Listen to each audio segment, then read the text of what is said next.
must come out big in round number 1 and not only shut down the Knights, but shut down the crowd as well. I always like to use, my traditional references. I'm especially a big boxing fan. You've lost 3 or 4 rounds in a row. You've lost 3 or 4 rounds in a row to points. You know that the judges are favoring the other guy. The best way to get those judges back on your side, the best way to keep that guy from winning yet another round on points, you walk up to the middle of the ring when that bell ding, ding, ding, hit him right in the mouth and put him on the mat, let the referee count him out a little bit, make him think twice about coming back out to challenge you. That's what I'm getting at when I say that Rise Nation has to win that round number 1. They've got to get that under their belt. They've got to get this crowd back out of it and not so solely in the corner of the Pittsburgh Knights. We continue to take some looks there on the stage, Adam. I think if I were to make a guess at this one, and this is just me, I'm pretty sure this is the event they looked forward to the most after that disappointing loss. Like, there might be a world championship someday. There might be another event on the horizon somewhere down the line. There might be an international invitational. Who knows? But nothing's better than going home and playing in front of those fans in Mexico City with everything on the line. Holding up that trophy's got to mean more to them, especially here in this building, in this city, than you can possibly imagine back home. On the flip side, Rise Nation, you know what event they look forward to? Which one? The next one. They don't give a dang where they're going to be playing. They don't care who they're playing. They like to get up in people's faces, and they are going to try to prove here in Mexico City that all that inconsistency people talk about, all that hoopla that people keep saying that they're not one of the top best teams in the entire world, well, they're going to come out here and they're going to try to put Pittsburgh on their back in map number 3 and win this matchup. And PR, I'm going to go ahead and say it. I love to, when you turn around and you take a look at that main stage, you see how the players are reacting. You see them fist bumping on the side of Pittsburgh. Over there on Rise Nation, they're just leaned in. They're laser focused. They look like they're going to be cutting jewelry here with a fine-tuned laser in just a moment. They're going to be looking so close at those monitors. Hope it don't hurt their eyes. But as we're getting into this one, as we're loading it up before it even starts, I'm going to put you on the spot. Any spot you want, I'll stand on. I promise you. I'm going to put you on a spot like a Dalmatian here. Here we go. So, who is winning map number 3? I'm going to go Rise Nation, baby. I'm going to go against the home crowd. It's going to make me a villain, but I don't care. I want to see them come out and make a statement in this one. Pittsburgh can always bounce back. Rise Nation needs this one. Yeah, man, we are 2 peas in a pod because I got that same prediction. Here we go, though. Training grounds is loaded up. The initial has started. Members of both teams have already flooded toward the middle. You see the home and neutral hill have gone in favor of Rise Nation, with Detox having that overlook, that winch position. And you see now they're going to maybe make a move over to the home hill of Pittsburgh with 3 members of Rise Nation facing off against 2 members of Pittsburgh. Detox trying to get that shot down, but here comes the 3rd member of Pittsburgh. Great support fire, and Sleeper's going to go for the revive. Detox will not get that one to go. He's going to bounce around. He's going to get the down there. He's going to clean up the first. But Pittsburgh answers right back. That's a beautiful trade out by them. This is going to be a great opportunity here as Rise Nation trying their hardest to defend it. You see they have multiple angles. Multiple players are getting taken out as well. Chaos, he's trying to do what he can. And there you go, Rise Nation actually choosing to back up. And I do think this is exactly the position Knights wants him in. That's a down. Sleeper's going to go ahead and take advantage. Inzum is forced all the way back. But look, Knights, they're not slowing down. It's green lights all ahead. And Inzum is not going to say anything about it as Sleeper's going to go ahead and shut him down. Next person in his line of sights is going to be a Vexy's 3v1 situation. And Vex is able to get it down on 1, but he's going to get taken out 1 by 1. Rise Nation are falling. Rise Nation, as you said, are falling. You see Detox comes into that fight, tries to get the first one to go, but gets immediately downed, even off the spawn, maybe with a little protection coming out of there. They're going to get another one in Pittsburgh. Looks to try to solidify this first round, but a member of Rise Nation has made it all the way to the B-Hill, snuck over there to stop the triple cap from coming through. But Pittsburgh answers right back. They're right back on that B-Hill. They're right back to shut it down. And Pittsburgh has taken round 1, and the cheers have started up yet again, PR. Uh-oh. Uh-oh. That's all I got to say. There are so many uh-ohs right there. The crowd is cheering. They got a 100% read ratio when they're cheering, right? We talked about it so much. We put a lot of emphasis on it. If Rise Nation does not win round number 1, it is going to be Mount Rushmore for them to climb. And I don't want to be wrong. I don't. I was guessing all Pro League long. I had a very good positive ratio in terms of my predictions. So Rise Nation, man, if you need an upper hand, just go ahead and toss to the controller. I'll play from up here while casting it. Let me know. Willing to sub in. Did you really just say they were going to climb up Mount Rushmore on the president's faces? They're going to climb all over those founding fathers' faces, baby. I mean, the Knights in Lincoln and Mexico everything. are basically Mount Rushmore. They gotta climb the Kings in order to be crowned champions. I'll give it to you on that one. And here comes Inzim on the B hill, trying to get some shots over the cover, but not enough cover fire for him to stay alive long enough. You see Shock now trying to rotate himself into this fight.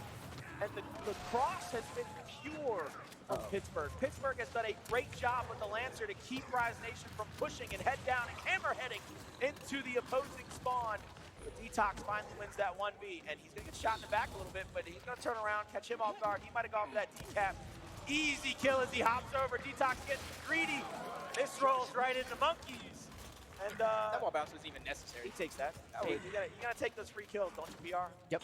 And I just want to watch this Rise Nation squad. They need to start playing a little bit more like a team, because I still see a lot of individual play going in one after another and trying to make those hero plays. And that can't happen if you're Rise Nation. You had an incredible map number 1. Heck, you have an incredible map number 2. It just did not fall your way. You can't give up just yet. And that was one of the biggest question marks on this team coming into the event. Are they the same inconsistent Rise Nation we have been seeing for years, or are they going to take their games to the next level? The addition of Insim, the addition of Affinity, you expect great things from them, but Knights, they don't care about any of that.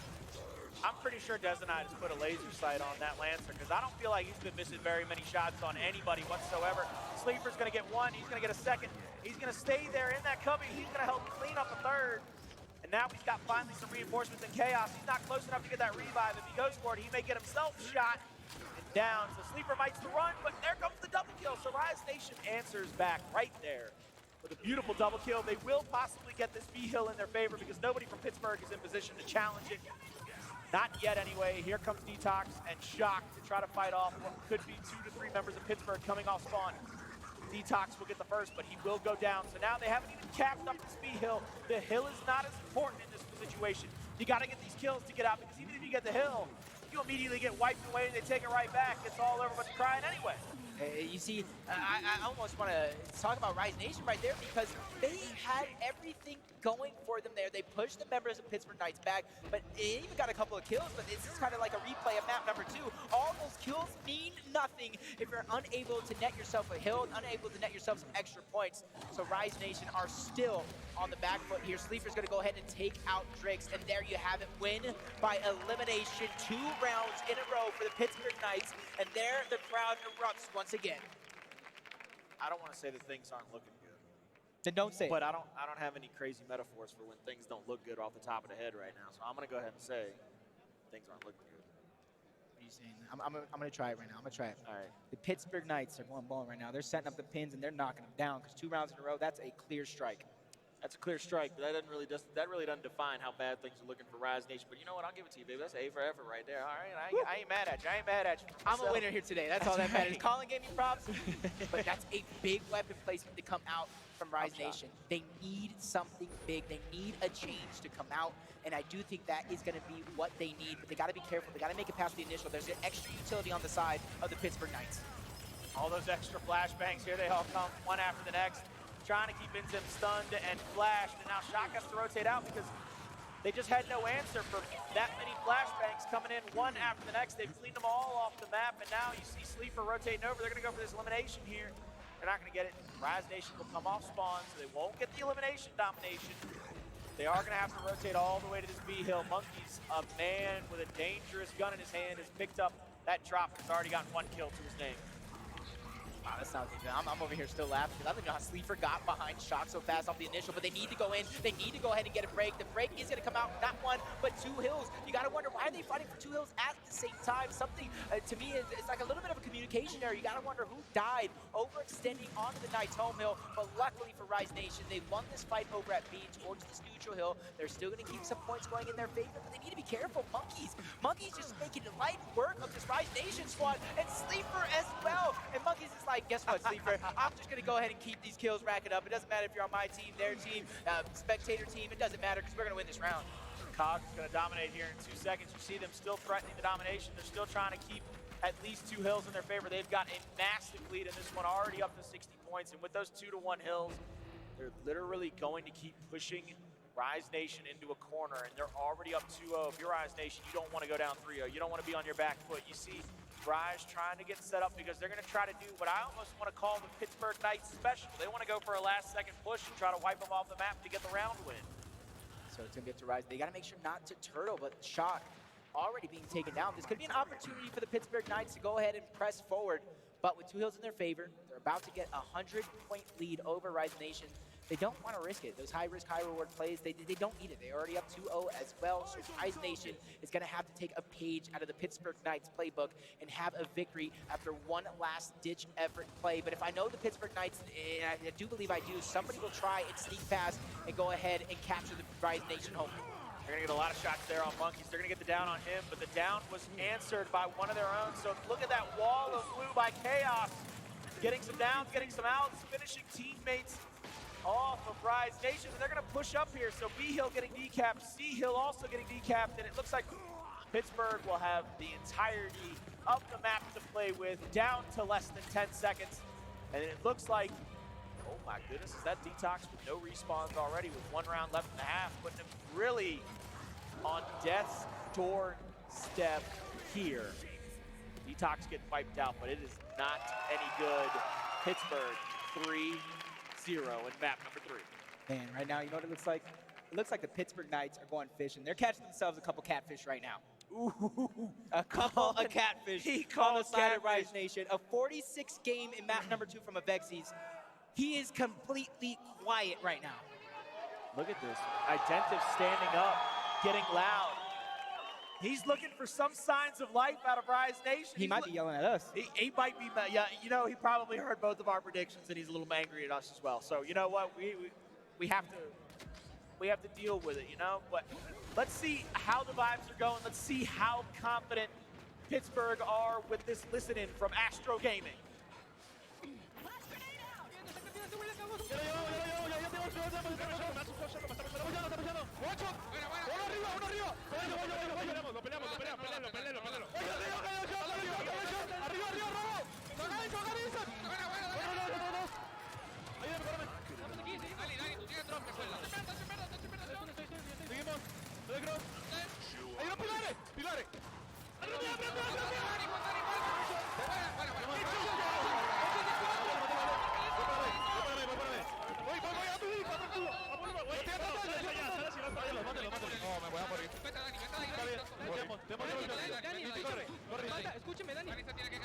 Escúcheme rápido, Dani. Escúcheme, no. Para los que tienen vida, los que no tienen vida, escúchame. Matas a los que no tienen vida, el sniper y el imago. Ok. Déjame rotearlo para allá, tranquilo. Tranquilo, llega este güey y los mata. Bueno, yo estoy contigo. Me puedo meter yo, ¿qué? No se puede meter. Me estoy metiendo. Quítame. Corre. Te salimos, ven. Yo tengo 2 por izquierda. Corre. Yo aquí, puedo matar. Ellos, en H, son 2. Uno está liqueando por la izquierda. Yo estoy cubriendo otro. Déjame cubrirlo, allá arriba. Yo quedo. Escúchame, Shot quiere venir para acá. Ok. No ocupes el trap shot. Ya lo maté. ¿Dónde está? No sé. Yo puedo meterme. Oye, ¿y eso quieres ganar su lado derecho? Yo tengo 2 de No, izquierda. son dos. Hay uno de balcón y uno de amarillo. Oye, yo digo que volver. De blanco. No. ¿Por qué no peleamos por atrás? Dale, papitos. Vamos para atrás. Deja eso. Vaya para atrás. Empieza a pushar. ¿Qué se dice? Estoy llevando cross. Está mata uno. Blanco. Estoy llegando. De eso ya no estoy. Uno en mid. Me está viendo. Voy con ustedes. ¿No está bien? Amigo, la H. Bueno, a ver si no sale. Tito sale, si mata a ese. Está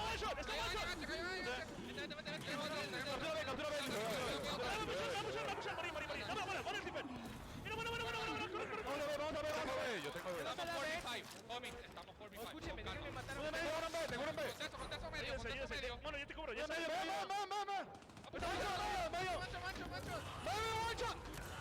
Mátame. Son los últimos, uno más. Báilale.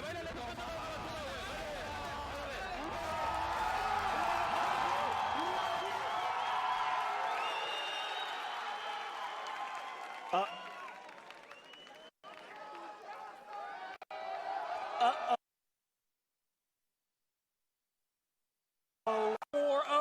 for Pittsburgh. Knights concise lead in this map number 3. The fans getting live and loud and in living color here in Mexico City. You see the shot getting placed down for both sides. Ladies and gentlemen, I believe somebody couldn't help but come out here and handle some of this hype with us. I believe I see Guy Blaze live in the crowd, getting hype with the fans as well. So they're getting up and getting loud for his presence. And you see, we go to the second half. Rise Nation can no longer lose a round. Can they do it? Calm me down, Right now, roll me Druid's going to up, get that press first me down. up against the No one's able to ledge, clean let up me just yet. fail, It's a Blondie fill me lines right now. up, He gets then breathe another me down for the squad. out. Looks like Got a those fully Knights with Rise blown doing rap everything in their song. power You to see even the it up, best but comes Knights out the completely worst, let me steamrolling them. fail, But Knights just you from won't chaos regret out. it. That's another opposition in I'll front of him. take you Like, to careful. the moon and Put out back, more damage. backseat Knows of himself. my Finally, he's Cadillac, going wrong. start And out just slow, like then that, play it first round faster. for Rise No, he actually Fly you up to paradise, take a spin and close your eyes. I know what you fantasize split-second about. decision for spawn there. Obviously, he's going to spawn in. If you look at the lives, he had 4. You bring him down 1, 3. So even if they were to lose that round, he'd go right back up to 4. But luckily for them as well, this is still very, very early on. And honestly, they're in a position that they would love to be in, because time after time again, it's these last-ditch effort pushes that the Knights make that solidify the rounds. So this is what I said. Let Rise Nation get 2 rounds. Let them go ahead and crank up the score. That's when you could strike, because they will turtle up, or that's how they've been doing. You see here Vexies with the drop shot.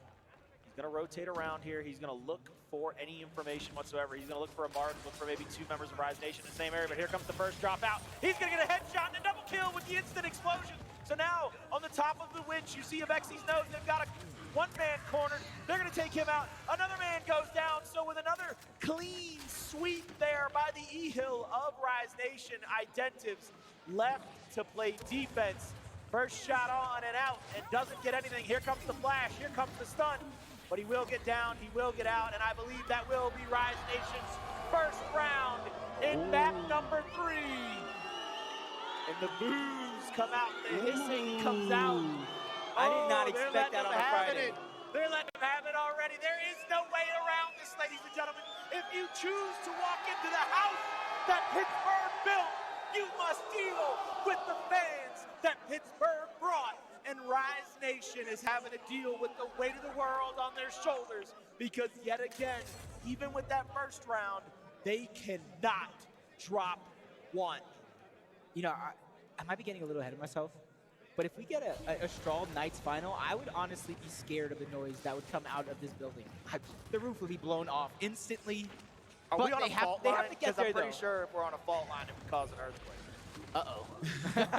They have to get there, though, and Rise Nation looking to come out strong here into this round. Detox already getting that drop shot and putting it to use. A couple of these members already downing out Monkeys, and Sleeper getting out. The shot grenade is going to kind of separate the two for Desnide, able to get that down on Drake's, clean it up. So a well-placed shot grenade to come out, or maybe even an ill-advised shot grenade from Rise Nation. You see Identives, Chaos, and Desnide keeping it going. Vexi's going to go ahead and take him out, but I think the damage has been done. You got to give this initial over to the Pittsburgh Knights. Ooh, there comes the second drop. It's not going to get anything whatsoever. It's going to get some damage in, but no kills. And Pittsburgh are going to have the first 2 hill caps of this round number 6. They will have the initial under their belt. They gave up the power weapon, but they've gotten the positioning, and I believe they've made him waste both of those drops already. I'm not sure either drop is connected. I do believe you're correct, but Pittsburgh Knights with 2 hills in their favor. You see the members of Rise Nation kind of moving on over towards E, but no one really in position to go ahead and push across just yet. So players still finding themselves rotating, still finding themselves out of position. You see Inzum's taken out. This is a 4v5 on the map currently, and the Pittsburgh Knights are threatening the home hill of Rise Nation. You see that's Identives going in first. He's going to get taken out, but it even took Sleeper downing Identives in order for him to get taken out. So Rise Nation needed that little extra bit of help. But I like the setup of this squad for the Pittsburgh Knights. There's the first kill, though. Look at that. They had a perfect pinch to play there for Rise Nation, but it doesn't come through. The answer, the counter punch by Pittsburgh is just too strong. They'll have 2 or 3 dead now, and with 2 alive for Rise Nation to play defense. They have to figure it out here, ladies and gentlemen. The first kill comes in. Chaos is going to trade right back out with that one, though. So they're going to keep Rise Nation stuck in their spawn. And with 150 to 72, you will see, without a doubt, a score that is almost insurmountable without a miracle for Rise Nation.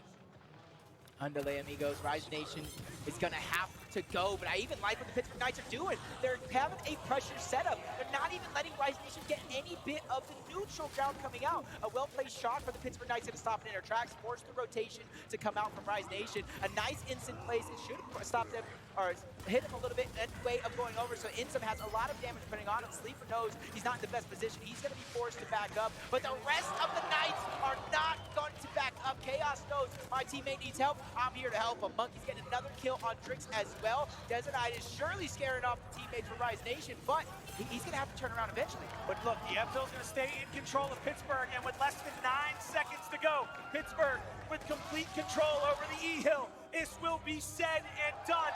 And in their first test in Mexico City, the armor of the Pittsburgh Knights is beautiful. It's shining. It's dang near glorious to see. They take this one 2-1. And on a Friday in Mexico City, it's all smiles on the side of the Knights. And those fans are as happy as anybody to see them take this one home.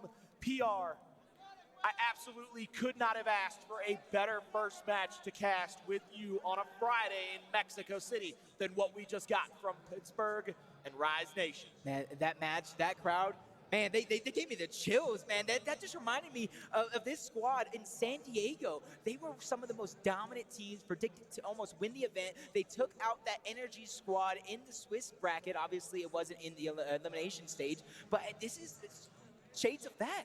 Exactly just that. And I'm going to be keeping my eye on this squad to see how they're going to continue this domination.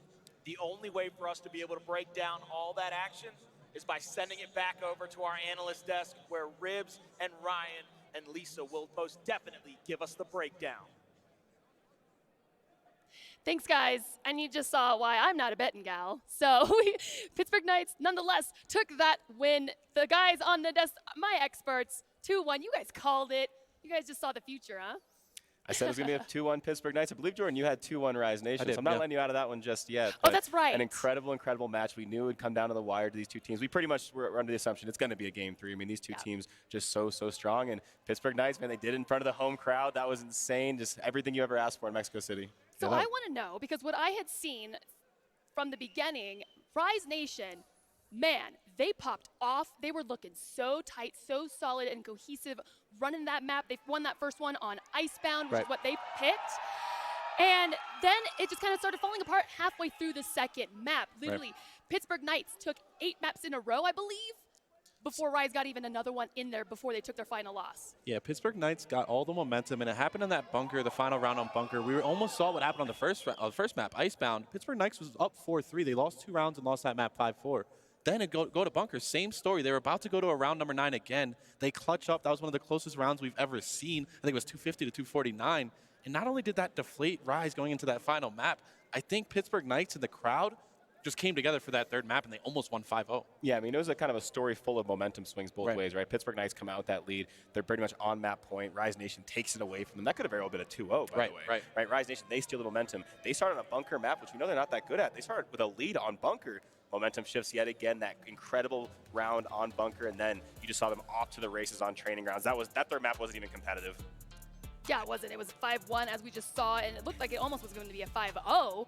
The Rise got one round in there, and they made that one very loudly won, as the crowd booed very loudly. Detox, I think it was Detox who showed some love to the player on the ground, which is probably the last thing you should do in front of this crowd. So when you guys are watching those VODs, make sure you never do that again. I will say, though, this was a good taste of an elite-level matchup here on a Friday. One thing I say time and time again, I love this Swiss pool play, because this is a match that you could easily see in like a top 8 scenario in our final bracket, a top 4 scenario even. Obviously, the fans getting behind represent Pittsburgh Knights. And Rise putting on a show in those first 2 maps. They got to go back on the drawing board on training grounds, though, because that was their map pick. Yeah, I mean, still plenty of tournament left, of course, for Rise Nation. Yeah. This is only It's the a learning first experience. match of the weekend. Again, they had to start off their tournament playing pretty much the crowd favorite, right? A very strong team in Pittsburgh Knights. So not time to hit the panic button just yet. But if you're Pittsburgh Knights, another hot start. We saw them with the same kind of start at the San Diego Major as well. So we're going to see if they can kind of truly pull it through this time because, like I said, so far so good for the People's Champs. Yeah, I'm honestly, Rise, they did an excellent job. Sure. Though they did take the loss on that, they're still going to progress in the Swiss bracket and then figure out their seeding, and they just, I think, are just going to be more on fire moving into the next. So with that, let's hear from our winning team on the stage with Ricari. All right, thank you so much, Lucy. Let's give it up one more time for the Pittsburgh Knights. I gotta say, this is home field advantage, right? You've got everybody here cheering for you. What does it feel like to be a celebrity up here on stage? It's just crazy, man. I never will imagine to have or knowing all these people, and they just make us feel like we're in a movie, but we're not. We're just playing here, so I don't know. We're having fun. That's good, because last time we had you up here, you were very stoic. You know, you were just trying to make sure the match happened. But midway through that second map, I saw the pop-off happen. So I want to know, at what point did you find your groove? What point did you start to feel comfortable? Yeah, I mean, we start learning and we start seeing that they were pushing us, outslaying us, so we just start like matching up and we just start working out. All right, and you started that first map. You were up 4-3, ended up dropping the entire series, but then you came back and pushed hard for the last 2. What did you do to focus? What did you guys talk about back there to make sure things were sealed in your favor? It's just never give up. All right, and last thing you want to say to the crowd? Hermanos, la neta, son los mejores, los amo, no es normal, neta, lo que hacen sentirnos aquí estando en esta.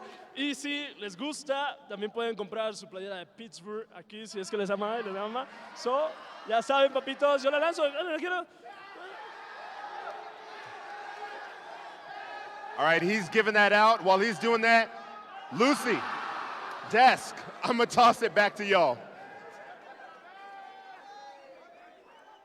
Oh, I was trying to catch the T-shirt. We're a little too far back. But You would have had to throw it backwards over the curtains. Oh, touche. Oh, then I'm closer. Dang it. Wow, you know, I always love Identiv's interviews because he is so sweet, like positive and encouraging. That's a wholesome kid right there. Yes, but what's fantastic, what's great is during games, though, he's up there going, Oh, yeah. get it together. And He he's turns just on in that, the game. that killer Yeah. mode, right? He's a nice guy outside the game, but when you're his enemy sitting across from him, he's not that nice. It was all business in the pregame. You saw Ricari mention it, right? He's just kind of stoic, just waiting for the match to start. But the second that kind of map warms up, second the controller gets plugged in, he becomes a different animal. Yeah, and it's great. And that's perfect, right? That's what you want to do. You want to play your game, be in that moment, really focus up. We were talking about that a little earlier, and he does just that, leaves it all on the stage, and then he's nice guy Identivs off stage until the next match. And so with that, this is the final of the conclusion of grouping 2, or group B, are we calling it? Yes. And let's check out how all of the other matches that were going on at the same time played out. You guys, right here, we got the only 2-1. Yeah, 2-0s around the board. I know Reciprocity in that first map versus eStorm went to around number 9, but they cleaned it up. They won 2-0, Elevate continuing their dominance ever since they were 6-0 in their winner phase. But yeah, Pittsburgh Knights, that was the match of round 1 that we all wanted to watch. Pittsburgh Knights does come out on top 2-1. What a match it was. And now we're going to move on to the matchups where we're seeing 2-0 or 1-0 teams versing each other. Yeah, because now they're going to be coming back around. I want to point out Elevate in the No Mercy matchup, that actually happened in a blink of an eye. Was it? It was super fast. It's kind of to be expected. I mean, would say. I think we kind of looked at the other 3 matches outside of the PK versus Rise. We're like, all right, these should be pretty easy cleanups. And like I said, that's about what happened. And now we can see, like Jordan mentioned, the good teams that are winning their first matches get to play each other. And then we get some 2-0 teams, get the 2-0 teams playing each other. And next thing you know, we'll have those first seeds. Yeah. All right. Well, let's Group A following matches, I believe. Yeah, so those are our matches we saw at the beginning of the stream, and we saw earlier. These are round 2. This is round 2. Yeah, okay. The group. Yeah, the next. Okay, So, looks like there's our some next match on stream is going to be UIU versus Estral Esports. Estral Esports, you guys saw them in the beginning match of this weekend. Now they're going against a real threat. And you said earlier, Ryan, they didn't look like they were clean enough to actually beat UIU the way they were playing. Yeah, I didn't like their first victory over Rebel. Again, they did clean up the match. They won what you're supposed to win. But if they play like that against a team like UIU, they are going to get fried. UIU beat Fire and Ice, another LATAM contender, at a scoreline of 10-2. You know they're confident. I keep calling it the revenge tour for this team. They don't like us talking about another team being the best in the world. So again, Fire and Ice, they were the first victim. If Estral doesn't clean it up, they might just be the second. I cannot wait for that match. And then you look at Team Hive and Rated R. Those are the other two undefeated teams so far in our Swiss phase. One of those, both of those teams, one of those. So you have the number 2 team in Europe going against Team Hive, the number 1 team from our Bravo group. And then Encrypted Obey Alliance, both of those teams 0-1. Rebel and Fire and Ice 0-1. So they're going to have to fight to try to go 1-1 on this Friday. All for seeding into the championship bracket. And you can watch all these matches at live.gearsofwar.com. We are, of course, broadcasting one match, and the other 3 you can catch there and decide to click on whichever one you want. The hub, all things, live.gearsofwar.com. So always be checking up on that. So but while we're setting up for our next matchup, you guys, it's going to be fantastic. We're going to see Estral once again and then UIU for the first time this weekend. So don't go anywhere. We'll be right back after this break.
lost, I know hope.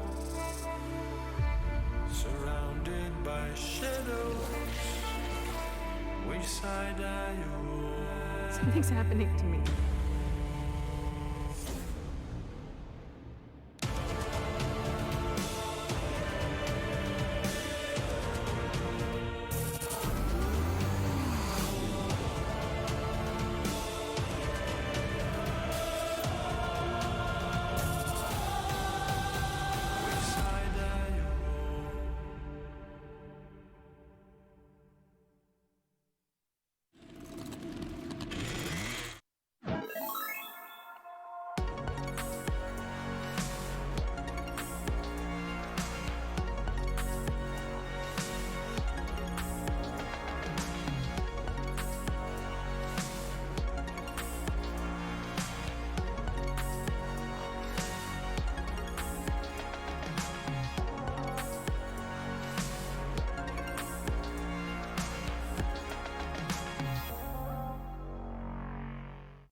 For my kind, there was one place we were never allowed to go.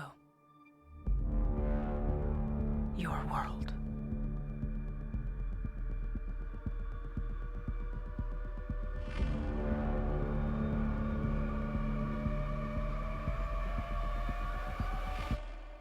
What are you gonna do? Show this world for what it really is.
Contact with Visegrad Relay was lost last night.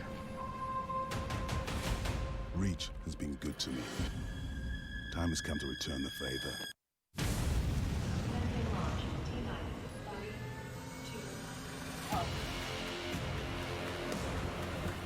We're after this dust. We need to get out of here now.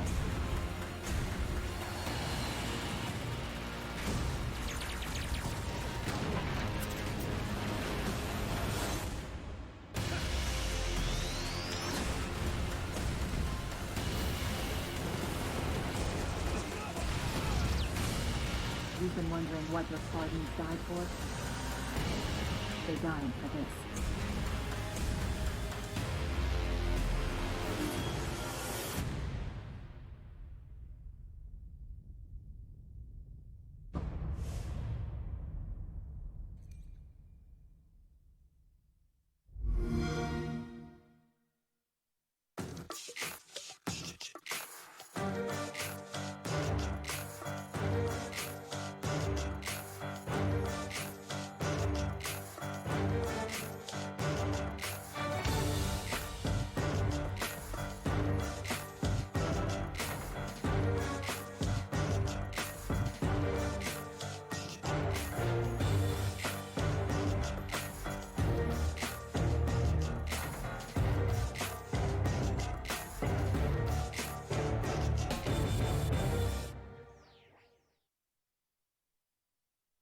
back, everybody. This is the Mexico City Major, the first for the Gears 5 season, and it is already popping off. The crowd is going wild. They're loving it. Pittsburgh Knights just won 2-1 versus Rise Nation, and the action is only continuing. We're at the halfway point now, and with me all weekend long, you guys know him, you love him, it's Ribs and Ryan.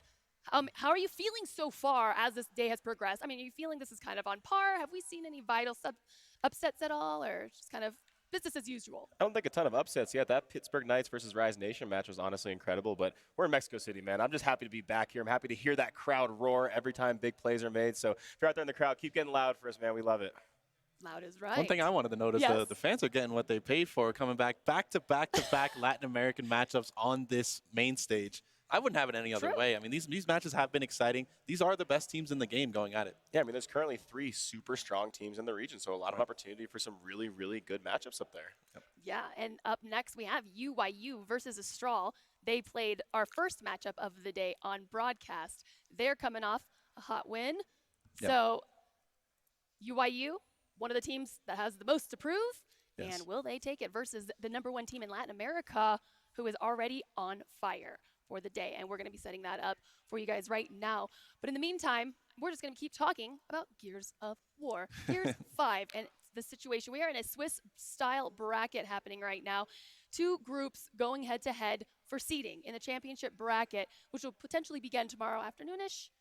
Yeah? Right, yeah. We'll finish the Swiss phase at 10 a.m. will be our last set of matches, and then around 12 or 2 is when we start our champ bracket. Okay. Normally. Yeah. All right, yes. Well, with our event, you guys have seen a lot of Astro Gaming stuff, our partners, and we have Ricari over at their booth to talk about some exclusive merch. Check it out. All right, so it wouldn't be an esports event without Astro Gaming, and it wouldn't be Gears without my man Shady right here. Shady, what's going on? How you doing? How's Mexico City? I'm good, man. I love Mexico, man. The tacos here are amazing, brother. Of course, you know, we're going to relate this always back to food being our size, but one big thing in the esports community is the personality, the styles. Teams got their jerseys and whatnot, but it's really the lifestyle and clothing, and that's going to bring me to this sweatshirt you got going on. I would love to know more about it. Yeah, so we teamed up with MetaThreads, and we're creating a piece of clothing every event. So last event we did a hoodie, and the reception from the hoodie was like amazing. Everybody loved it, and it's all limited pieces. So like this piece that we made for this event, it's only 20 of them made ever. So there's not going to be no more. So if, like, you can't get it nowhere. All right, so there's only 20 made. Hey, do me a favor, show us what's on the back here. We see the front, we see the A-star, we see the back. He said 20 of these made. So you know what we got to do, me and you? I think we need to find the best dressed person in here and give him one of these. Can we make that happen? I think so. I think we might have an extra one somewhere. I think we can do that. All right, man, I'm going to let you get back to it. We'll throw it back to the desk. Let's enjoy the rest of this tournament. Thanks, Ricari. Oh my goodness, I thought we were going to follow along with them and find this best dressed person in the venue to award the sweater. Have we already done that yet? That was Shady was the best dressed with that sweater. That crew night, that was looking fresh, man. No, absolutely. I like it. That hoodie we got last time in San Diego too. I wear that all the time. So Astro Gaming continues to put out just some fantastic merchandise. Yeah, that Astro Gaming and MetaThreads collaboration coming in hot. All right, but what's going on next? We have Astral. We're going to see them once again versus one of our top teams from North America, UYU, the former NRG roster. They're going to be going head-to-head. Let's go ahead and we'll clear out Astral right now. We've already seen them. We've talked on them a little bit earlier. So let's give some points on them and what they need to do to continue their fire right now for day 1. Yeah, I mean, Astral, they have to tighten up what they do. The way they played against Rebel, that's not going to fly when you're going up against Explosive, Mental, and the Dynasty roster. So I need to see them come out hot. I need to see them finish rounds. One thing they didn't do against Rebel was finish rounds off when they had advantages. They weren't finishing the fights they usually finish. They weren't getting those 5-team wipes. They weren't getting those usual trip caps. They were letting a lot of rounds go to 250. If you let a team like UYU in for that long, you're eventually just going to get beat up. And they're going to be going up against UYU, who is very ready to prove themselves because they had an upsetting performance in San Diego, and very they upsetting. are so they're ready. They're like, we don't care where you're #1 at. We're gonna come here to dominate Mexico City, and let's talk about them. UYU, they actually were mid-season 3 weeks without an org, and perhaps could have potentially, that might, as a former player, does that get in your head? And your performance? I mean, for sure it does. I mean, when a lot of things come with an org, you have something to represent, something to play for. There's a lot of perks to it, salary, merch, all that stuff. A team like this, though, think about it. They won the last 2 Mexico City championships. They held up the trophy. Obviously, the core 3 in Mental Explosive and Summons. They've been winning in Mexico City. They're the type of team the crowd does not get to them. They've been rooted against time and time again here in Mexico City. The first Mexico City event where they lost, and the last 2, they were always getting rooted against. So I don't think the crowd's going to play a factor here. I don't think so either, and they have a different kind of motivation than they've ever had. Again, we can call it kind of the revenge tour for this team because they've never lost twice. They're tired of hearing that the other teams are better than them and that they're not as good in this game. So they're really trying to come back, bounce back from San Diego, and just crush the competition. Yeah, and they had a win matchup the week leading into Mexico City. So that could be some fire bringing that in. Maybe there's been some new strats they've been implementing.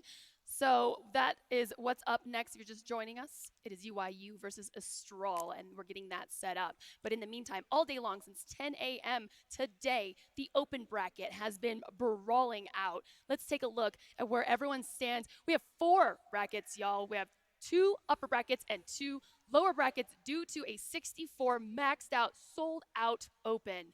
And what are we seeing here, guys?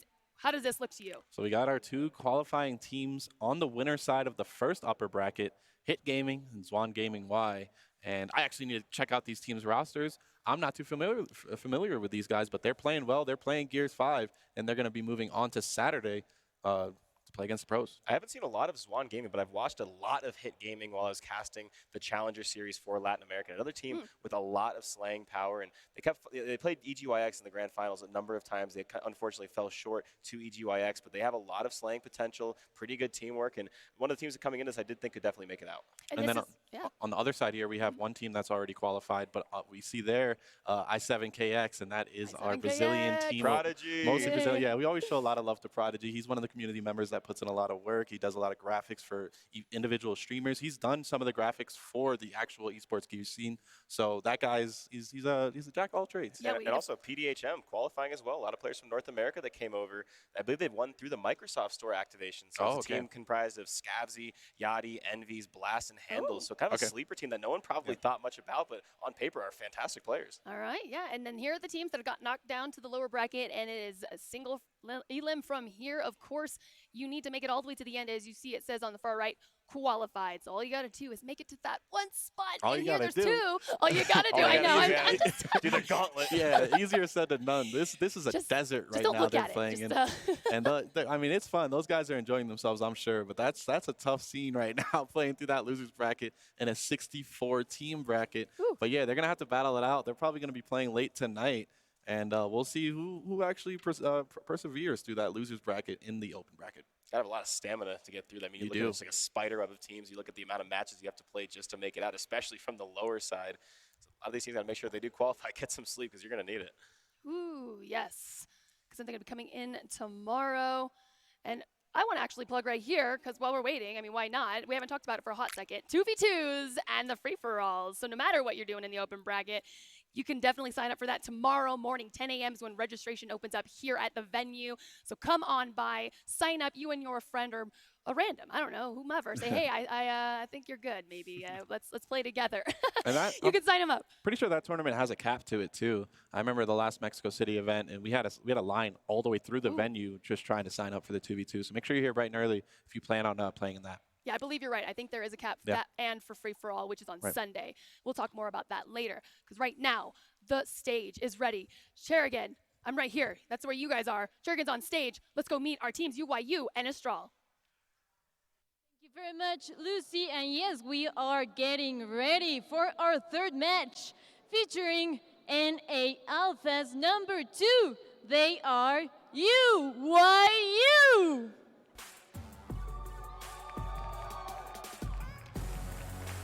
Yes.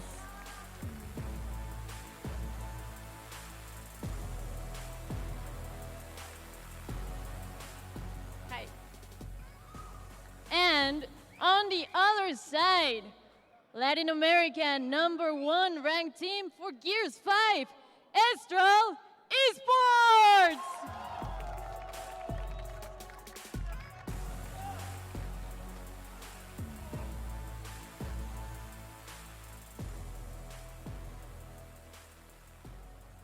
Well, I have UYU's captain over here. What about Astral? Come to my side. Let's do some little interviews. So, starting on this side, You guys used to be the Gears Kings. So what is holding you back now? Le estoy preguntando que ellos solían ser conocidos como los reyes de Gears. ¿Qué los está deteniendo ahora? Right now, it's just we just played F&I on the side station not too long ago. Played really well, 2 of them, and right now we're just looking forward to playing Estral. Making sure we're doing what we've been practicing the past few weeks. So very excited to play them. Así que han estado practicando bastante las últimas 2 semanas. Han pasado por un mal momento a lo largo de la transición. But new challengers are approaching. Have you been studying them, getting to know more about them? I think we just focus more on ourselves more than other teams. Obviously, we do study other teams as well, but for the most part, we focus on ourselves and what we do around the map. So, yeah. Así que le pregunté, bueno, pues hay nuevos retadores, tenemos nuevos fuertes contendientes, los han estudiado y dice, bueno, nos hemos estado enfocando un poquito más en nuestro juego, más que fijarnos en el enemigo. De este lado, bueno, se van a enfrentar a un titán. ¿Cómo se sienten al respecto? Estamos emocionados por enfrentarnos a Uyu. La verdad, sabemos que va a ser un match reñido y esperamos salir adelante. So they are telling us that they are excited to be fighting against UYU and they are more than ready. Your expectations, tus expectativas, algo más allá del número 2? Bueno, esperamos como siempre ganar, así como todos los equipos, ganar fácil, 2-0. So their expectations is to win, to get an easy win, of course. And we are going back to you guys on the analyst desk. He said we just need to get an easy win. Do you see the look, the eyebrow raise on the other side? He was like, Summons really? is like, What? really? Easy win. I don't think anyone has ever called UIU easy. And if you think they're going to be easy, then you're in for a rude awakening. Yeah, that's the last team I would want to underestimate or think that you have the opportunity to roll over, because it's almost impossible to do that to these guys. Right. Yeah, and I feel like that UYU and Estral, they kind of have such very different contrasting maps that they prefer and that they're dominant Sure. on. So this could be really integral to what they choose to play on, and that's right here, the maps pick and bans. Were they? Because someone said that we don't really pay attention to what other people do, we worry about us mostly, right? So did he pay attention enough to see what Estral is dominant on? So far, so good. You see UIU banning Training Grounds, a map that Estral is absolutely fantastic on. So good by them to get it out of the way early. And then, of course, UIU, if Exhibit's in there, they're picking it every single time. UIU, in my opinion, the absolute best team on Exhibit in Gears 5 Esports. Estral follows that right back up with an Asylum pick, a map that UIU has been a little bit shaky on, I would say. So definitely a map that you might want to favor Estral on.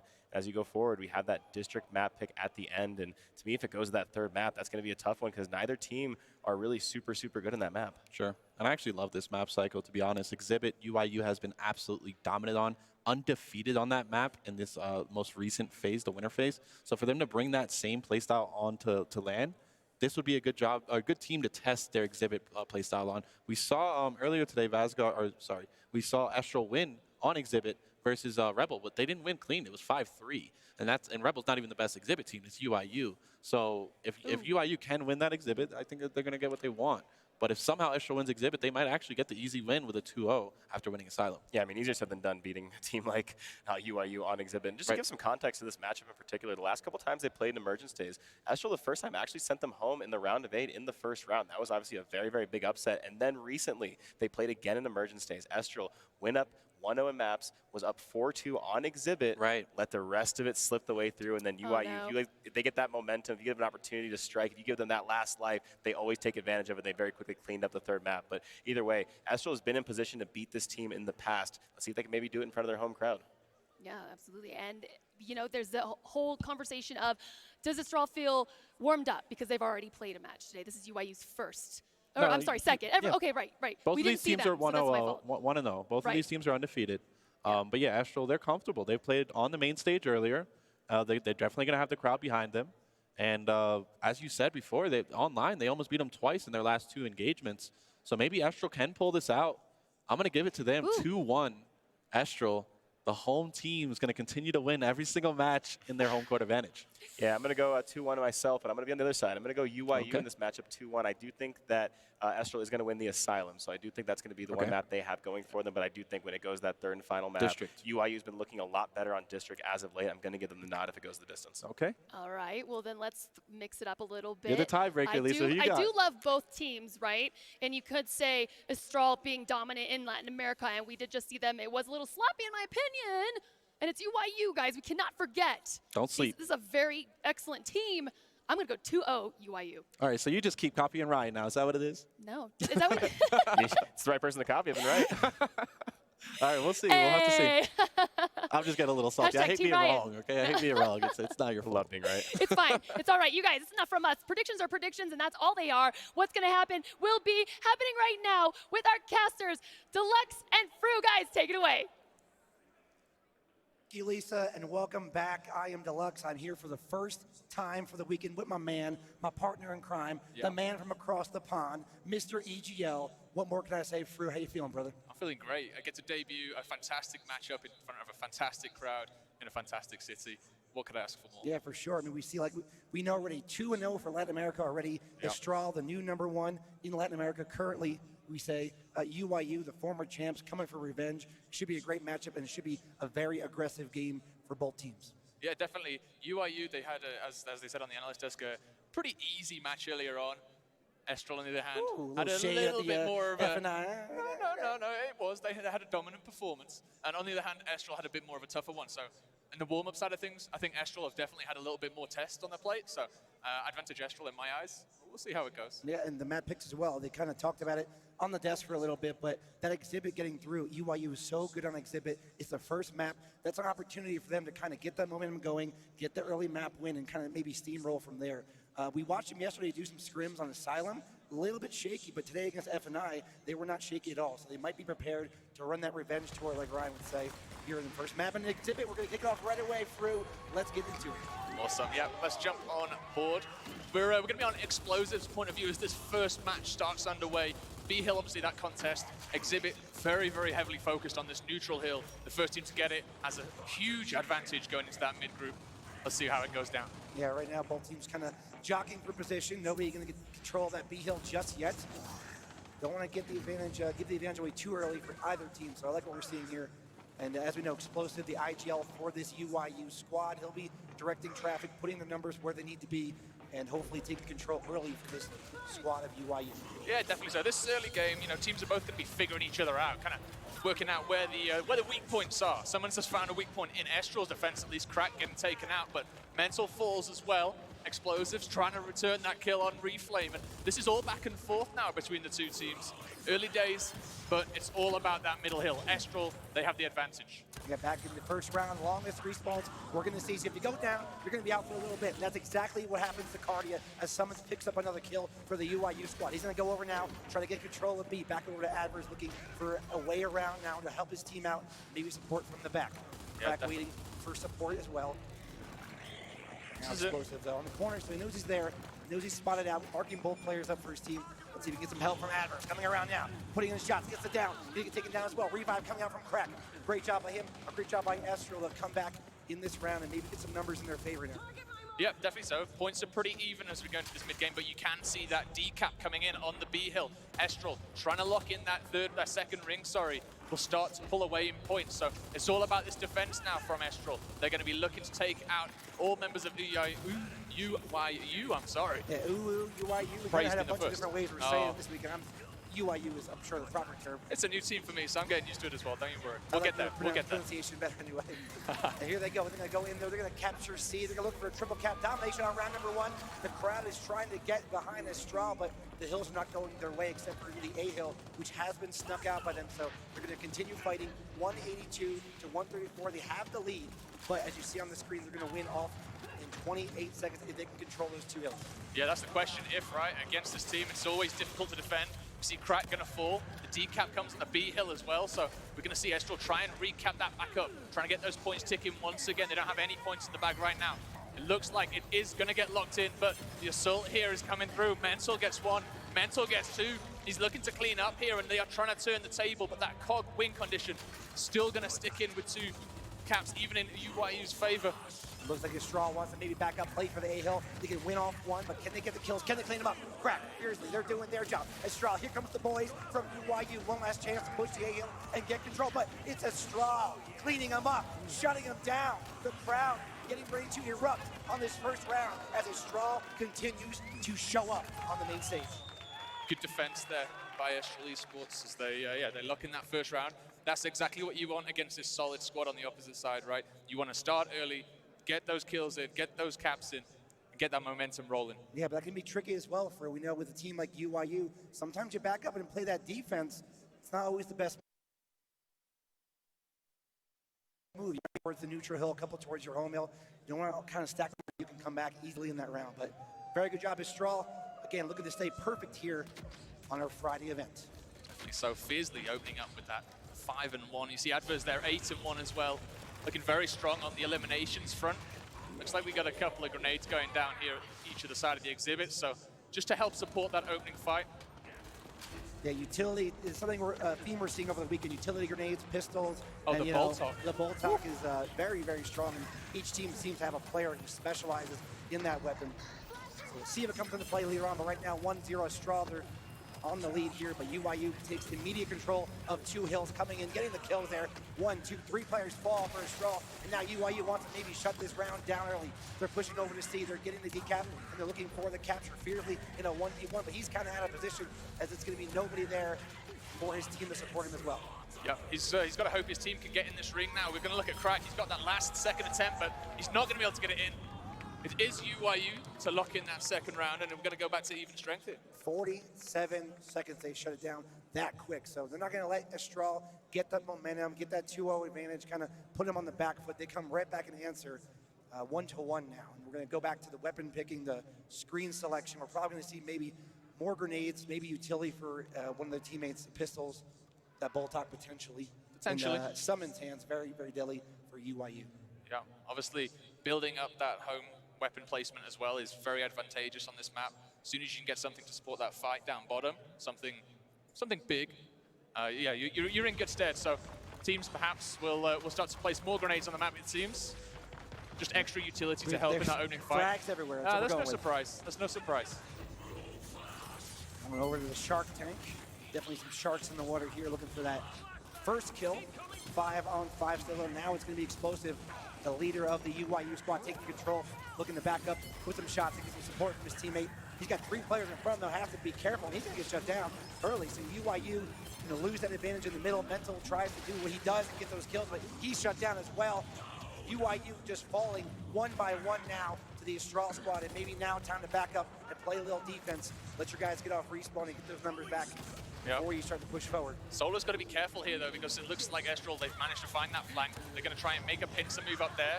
Praise, though, on the other side of things, is going to take out Cardian. Crack has managed to rotate around and get a few shots down, and this is just damage control from a UYU. They're just going to hold up, try and get a push on now, try and make this assault on the B hill. Mental's the first one in. Looked like for a moment there, Astral wanted to push up, kind of put the pressure on, but now they back up, recognizing players from UYU are off respawn. They're playing a little bit of defense, fiercely with a good kill on Solars. Numbers in their favor again, scores in their favor, hills in their favor. Astral is looking really good on this round, but again, they got to keep the control here a little bit longer before they start thinking about a points victory. Honestly, Fiercely, he's been a menace up top right now. Just always putting the pressure right here up on this top bridge, making sure Summons cannot shoot down, cannot support his team. Got to dodge that laser if you're in that mid bridge, but this is a fight that not many people try and push upon. That's why it's so good, it's so easy to defend. Fiercely falls, but Crack, he's on the flank now. Sea Hill, maybe his prize. Yeah, and those lasers up top, audio indicator, someone's coming that way. Obviously, when you run by it, it's that audio notification. Yep. Summons, though, and Mental, and Praise, and Summons. They're picking up kills, they're picking up some grenades, and they're picking up maybe this round for UYU. They do come out with the victory, 2-1. They take the lead over Astral, so very quickly through. We saw Astral have control, and just in the blink of an eye, a couple of kills from these guys, and way around. In my opinion, it was the cleanup up top. It needs to come a little bit quicker there from Astral Esports. They made a fantastic opening push. They managed to find those opening kills, but they just didn't convert it into that 3 cap. We heard on the analyst desk before this match started up, Astral, they weren't really capitalizing on everything in their first game, of the day. And in this second game, it's going to be even tougher to try and do the same thing here against UYU. Yeah, closing out the rounds. It's definitely a point of interest as we move forward into our 4th round, last round of the half. It'll be either a 3-1 for UYU or a 2-2 tie score. Respawns are as low as they can get right now. Incendiaries on the map for both teams. So maybe some fire coming in the middle towards that B hill. Yeah, definitely so. I mean, it's a great weapon for closing off an area, right? So shutting down perhaps one of these side flanks, even pushing up top sometimes. Some teams take it up top, but usually used down in that neutral area to try and sway the fight a little bit. For sure, for sure. Right now, again, jockeying for position. Something we see kind of each round, waiting for that moment. There goes the flames out. They're going to get some damage, but not going to get the kill. So it is out for the UYU team. They've wasted their incent, at least for the moment. Now will be the chance for Astralis to come back. Full red explosive. Has to back up, has support though. Looks like a 3-on-3 over here on this side of the map. B-Hill still decap, enemy neutral, 42-42 each team. And now Astral wants to move in, and they want to contest. Yeah, good rotation there from Astral, just backing out of that fight. They knew they were in a bit of a rough spot, so why not go back, get that neutral hill, let's see if we can defend it, and that's exactly what they're going to do now. Cardia, Crack, they're opening up, they're getting a couple of kills here, and Astral looking to get this second round underway. We are going to see Explosive, get that decap. That's a big move play there. He probably will get taken out, but he's just stopping the points being put onto the Estral side as his team respawns up to defend that A-hill. Yeah, bought him a little extra time there. Did actually fall. Obviously, 3-on-1 there. Not a good spot you want to be in, but job is done. Teammates are respawning. Straw, though, the point lead, and with control of this map, they can just stay up here, keep that cross going, keep that team fire going. They have a great shot at making it 2-2. That they do. You can see now UYU, they're going to lock in their A-hill, and this opens them up now to try and make a play. It looks like that top bridge push is coming in. We can see on the mini-map there, great addition, by the way, that the players are just rotating around, trying to take a bit of Astral's real estate here, trying to push forward. And now we see Praised, he's going to move up as well, and now the push comes in. And don't forget those incendiaries will respawn, so that could be opportunity to hold control even further for Astral. They can get those up to respawn. 3-on-3 though. We see UYU wants to push up. They want to throw that flash, and they're going to get the stun. Now they're going to push in. Cardia though with a down. Here comes Praise, looking to do what he does. Movement is pretty good. Shots are good. Going to push forward. Gets the knife kill. Now looking for a second on the hill. Shots are good again, but here comes Explosive to clean it up. That Wolfpack mentality for UYU working out so far. But again, 199 now, 200 points is the score for Astral. They can win off one. They can just hold it, play for their lives, not get too crazy. Yep. Bit of a double kill there on the incendiaries. Adverse fall in, so does Explosive. And as you said, Cogs still win. One hill, it doesn't matter. 35 seconds is all Estral need to tie this one up. Cardia trying to make the push on. You can see now Mental just trying to defend here. Still, it's difficult, isn't it, for UIU? They've got to push so far through this map to try and break this hold. And Estral, they know they can hold this corner. The line is formed. The line of defense, Straw looking good. Reflame gets the kill. Here comes Solars though, getting one of his own. 239 and counting. We get to 250, that's all she wrote. Straw back on the defense. Here comes one last chance for UYU. They're going to decap that hill, but over to the B hill. We have a cap coming out from Straw. If they get it, and Adverse and Beardsley and Reflame, they're making sure they get it, and they're making sure we go to halftime. 2-2. Straw and UYU. Into the half, we're tied now. Weapon placements are going to start to come in and start to make a bit of a difference. Now we saw some incendiary kills coming in. I'd like to see things maybe upped a little bit here, but we'll keep an eye on that one as we see what the players pick in this next round. Got to be honest though, I mean, the best map for UYU, we said they're very dominant on it. 2-2 at half. So you can't fault Estral. Their performance so far has been good. Maybe sloppy play in the beginning, but not anymore. Yeah, that's it, right? You work UYU out a little bit. Try and figure them out. Obviously, they're a very difficult team to do that. That's why they're one of the most storied teams in all of Gears esports, in all of console esports, actually. And, well, let's see what we've got placed down. Looks like those incendiary grenades both being half, so those respawn time is going to be 60 seconds apiece now. Yeah, for sure. Both teams, again, we're going to see mirroring strats, nothing new. It's about getting those kills and rotations right now. You can get them first and get themselves in position to take control early. On board now with Adverse. 13 eliminations, only 5 deaths, so doing his part for his team, and right now he's in a good position to kind of get that cross angle, get those marks out and support from that little nest area. It's very true. Reflame, just pushing around, just swapping out these grenades. Not something you often see, actually. You see the weapon swaps come in every now and again, but the grenade swaps, not so much. A little bit of trickery, perhaps, going on the main stage. Trickeration. A little bit of a slowdown through, as we've seen, each round kind of for a portion of it. Nobody wants to make the first mistake, and on a map like Exhibit, you make that first mistake, sometimes it can steamroll into a quick round victory. So both teams, they know how highly skilled each other are, and they were waiting for the proper moment to push in. Praised 9 eliminations, 6 deaths. He's usually a guy, on his team that can put some serious numbers up. A player that a lot of people fear, very animated. Right now, he's kind of being, I'd say, neutralized in this match. Yeah, I think that's a fair point, but it's still early doors, right? Yeah, just opening into that second half. You got to remember as well, first team that dies here, they're probably going to get a second incense thrown at them. That's a great incense throw there, actually, by Explosive. Just trying to shut off that entire corner. Estral, they're going to have to rotate, trying to find that neutral hill fight here. And still, that neutral hill uncapped still. It is advantaged Estral by, the smallest of amounts here as the ticks go by. Yeah. Explosive trying to get an angle out. Teamy's going to go down, going to get the pickup though. Nice revive coming out of Straw. Now, finally, capping up the E-Hill, so they're going to break that tie. Nope, decap coming in. So it looks like the contest coming out. There's an incense tossed in the E-Hill. Nobody's going to cap. Up there around the corner from Mental. Explosive shooting down with the pistol, supporting his teammate. Now wants to get in the fight. He wants to get in there too. He's going to go down. Can Mental save him now? He cannot, but he does trade a kill. And it looks like now it's going to be the team of UIU who wants to put the aggression against Straw. Yeah, that was a great fight for them. If they can lock in this E-Hill, just a couple of points will mean all the difference here. It looks like Summons and Praise to be able to find a couple of kills here, and maybe Fiercely kind of slowing down up top now. Praise making this push against Reflame. Flashbang's going to go out. You're going to see Reflame dodging around, just trying to get his health back a little bit. He tries to get this fight. He's getting shot from all angles. You see Summons as well shooting him from down low. Still a lot of clutter in the middle of the map. We see blue, we see red on that beautiful mini map. Like you said, a great addition to the esports spectator mode here. Love to see it, but again, any moment here, any team could take control. A couple kills either way could spell the victory for either team this round. And we're gonna watch now the Adverse tries to get some shots. Now backs up to his teammate. Numbers ahead, he's getting the marks on them. It's gonna be 2 players, maybe a third now around that corner for UIU. You have a lead, and now back and forth, the pendulum does swing. Astral Esports going to take control. A 2-hill to 1 advantage. They're going to make UIU come to them. Down goes Reflame now. Here comes UIU. Mental looking to get some shots in. Players still down. Can Crack save him? Crack miss rolls, and that's not going to be the play for him. Mental hops over. He's going to get the cleanup. Astral looking good. They're going to, excuse me, not Astral. UIU looking good. That's going to be all she wrote. So UIU wipes them off the map. Yeah, you're excused.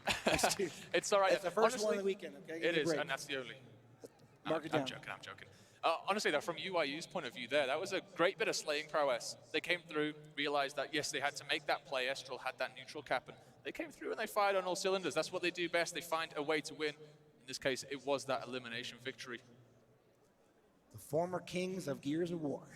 People say former now. We got to remember, they only lost one event. It's one event. One event. It's they one have event. not lost back-to-back events. So coming in, people are doubting them, but I don't know why they would doubt this team when they've proven to be a team that rebounds very well.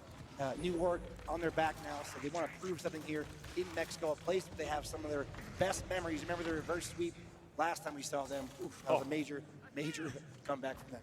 Yeah, it really was a fantastic series, actually, and from some of the interviews we've seen, one of the best moments in those players' minds as well that they've had in Gears Esports so far. So, yep. They won't be obviously able to recreate that moment, given that we're in a single bracket rather than a double elim this time around, but maybe we'll make their way through that championship bracket to the final. Something cheeky maybe later on. We'll find out. Summons gets the down. He's going to get the kill on Crack. Another player on the corner. Can Summons get 2? No, shut down by Adverse. Now a 1v1 for Explosive. They're going to back up. 2v1 actually. Explosive gets the first down. That area is blocked off. Now Boltok in his hand. Going to look for a headshot, but not going to get it. So good job by Explosive. That area was cut off on the inside. He gets the kill. They get the hills.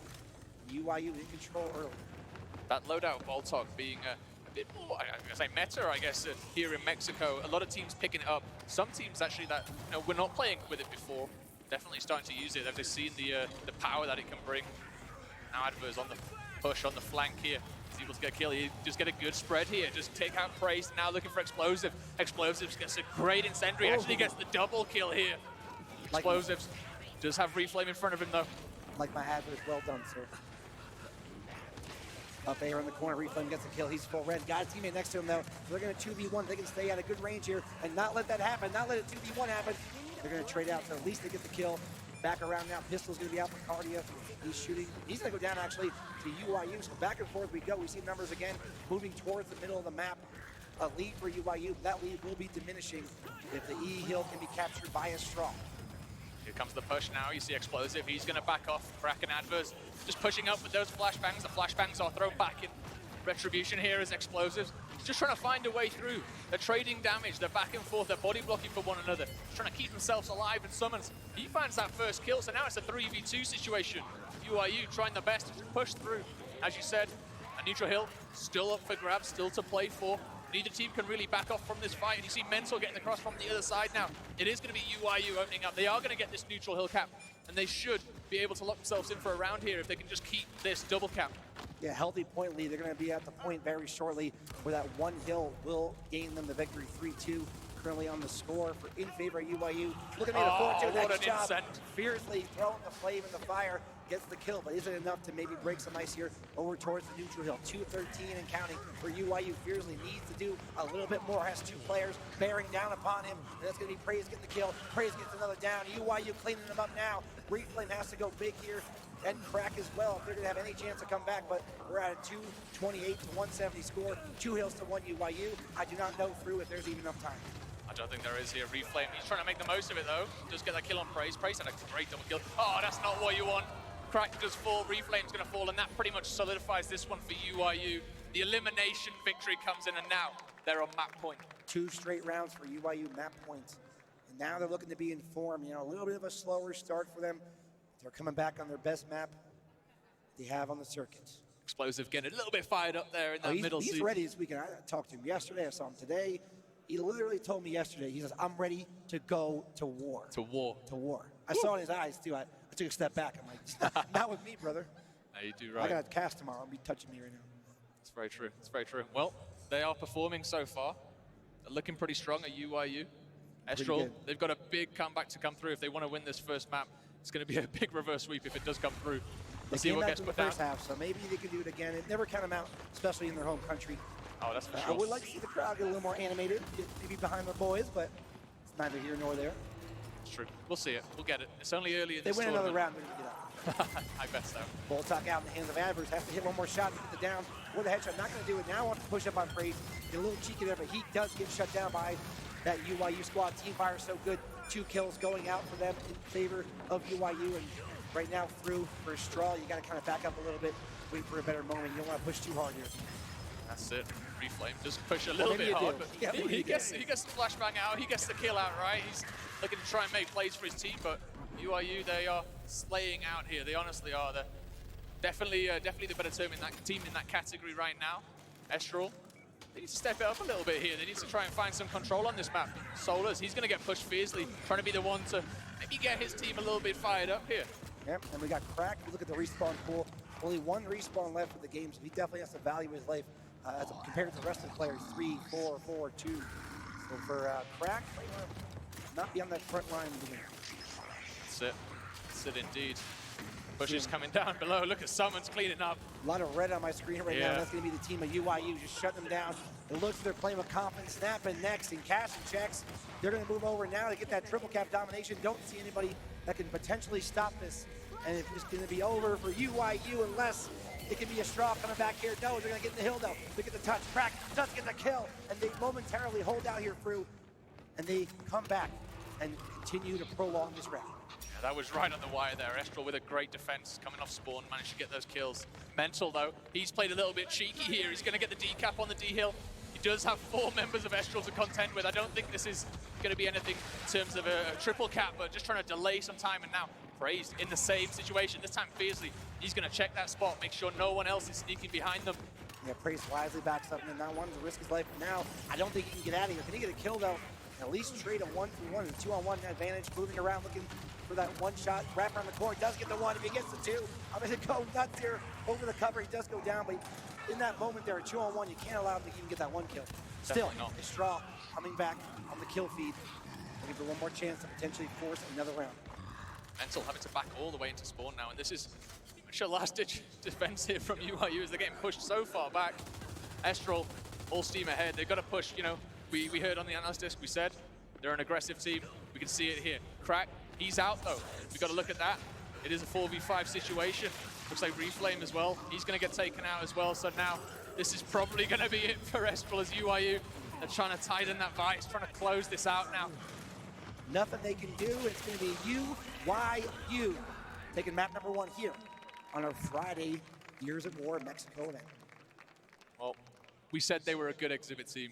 They've just proven it to the world, proven it to Mexico, that yes, they are indeed one of the best teams on this map. You got to start banning that map. I know last time they played on Vascar, they didn't do so well for a straw either, but I still am always in favor of banning the best map of your opponent. It's my opinion. Yeah, I can see that, especially when, you know, your opponent is that damn good. Yeah, they do not lose that map. They were 2-2, and then from there, they kind of just ran away with it, and they take map number 1. I like to see a little energy here from Astral. They look kind of, you know, like maybe they're sleeping a little bit still. Maybe. It's been a while since they finished off that first game, right? They've had a little bit of a break, perhaps some food, so slowing down a little bit. We'll see. They got at least one more map to try and get themselves back into this. Maybe even make it to that third map as well. Yeah, We'll see. Asylum definitely a better chance for them. They're an aggressive team, so very possible for them that they get a little momentum going. They can come out there, Asylum, a map that UYU struggled on a couple times. You know, we've seen in the past. So maybe they can come out here and make it a 1-1 and force a map number 3. Let's have a look at some highlights from this first match, though. And have a look at summons. Some good plays, actually, as we thought, okay, maybe this is going to be a close one. Not quite as close as we expected it to be. Didn't get to that round 9 just yet. But definitely some good plays from both teams, and they'll be excited about this next map, Asylum. Yeah, we saw a lot of kills come in waves, too, you know. Kind of 1 kill led to 2, 2 led to 3, and from there, you know, took the hill control, push over. You see here, UYU, they're very, very good, maybe the best in the game at using their numbers and taking that advantage and not letting that other team come back. Yep, we're seeing Solas there, holding that single-digit deaths, actually fiercely as well, 14 and 8. They're both up top, though, I guess, so that's to be expected.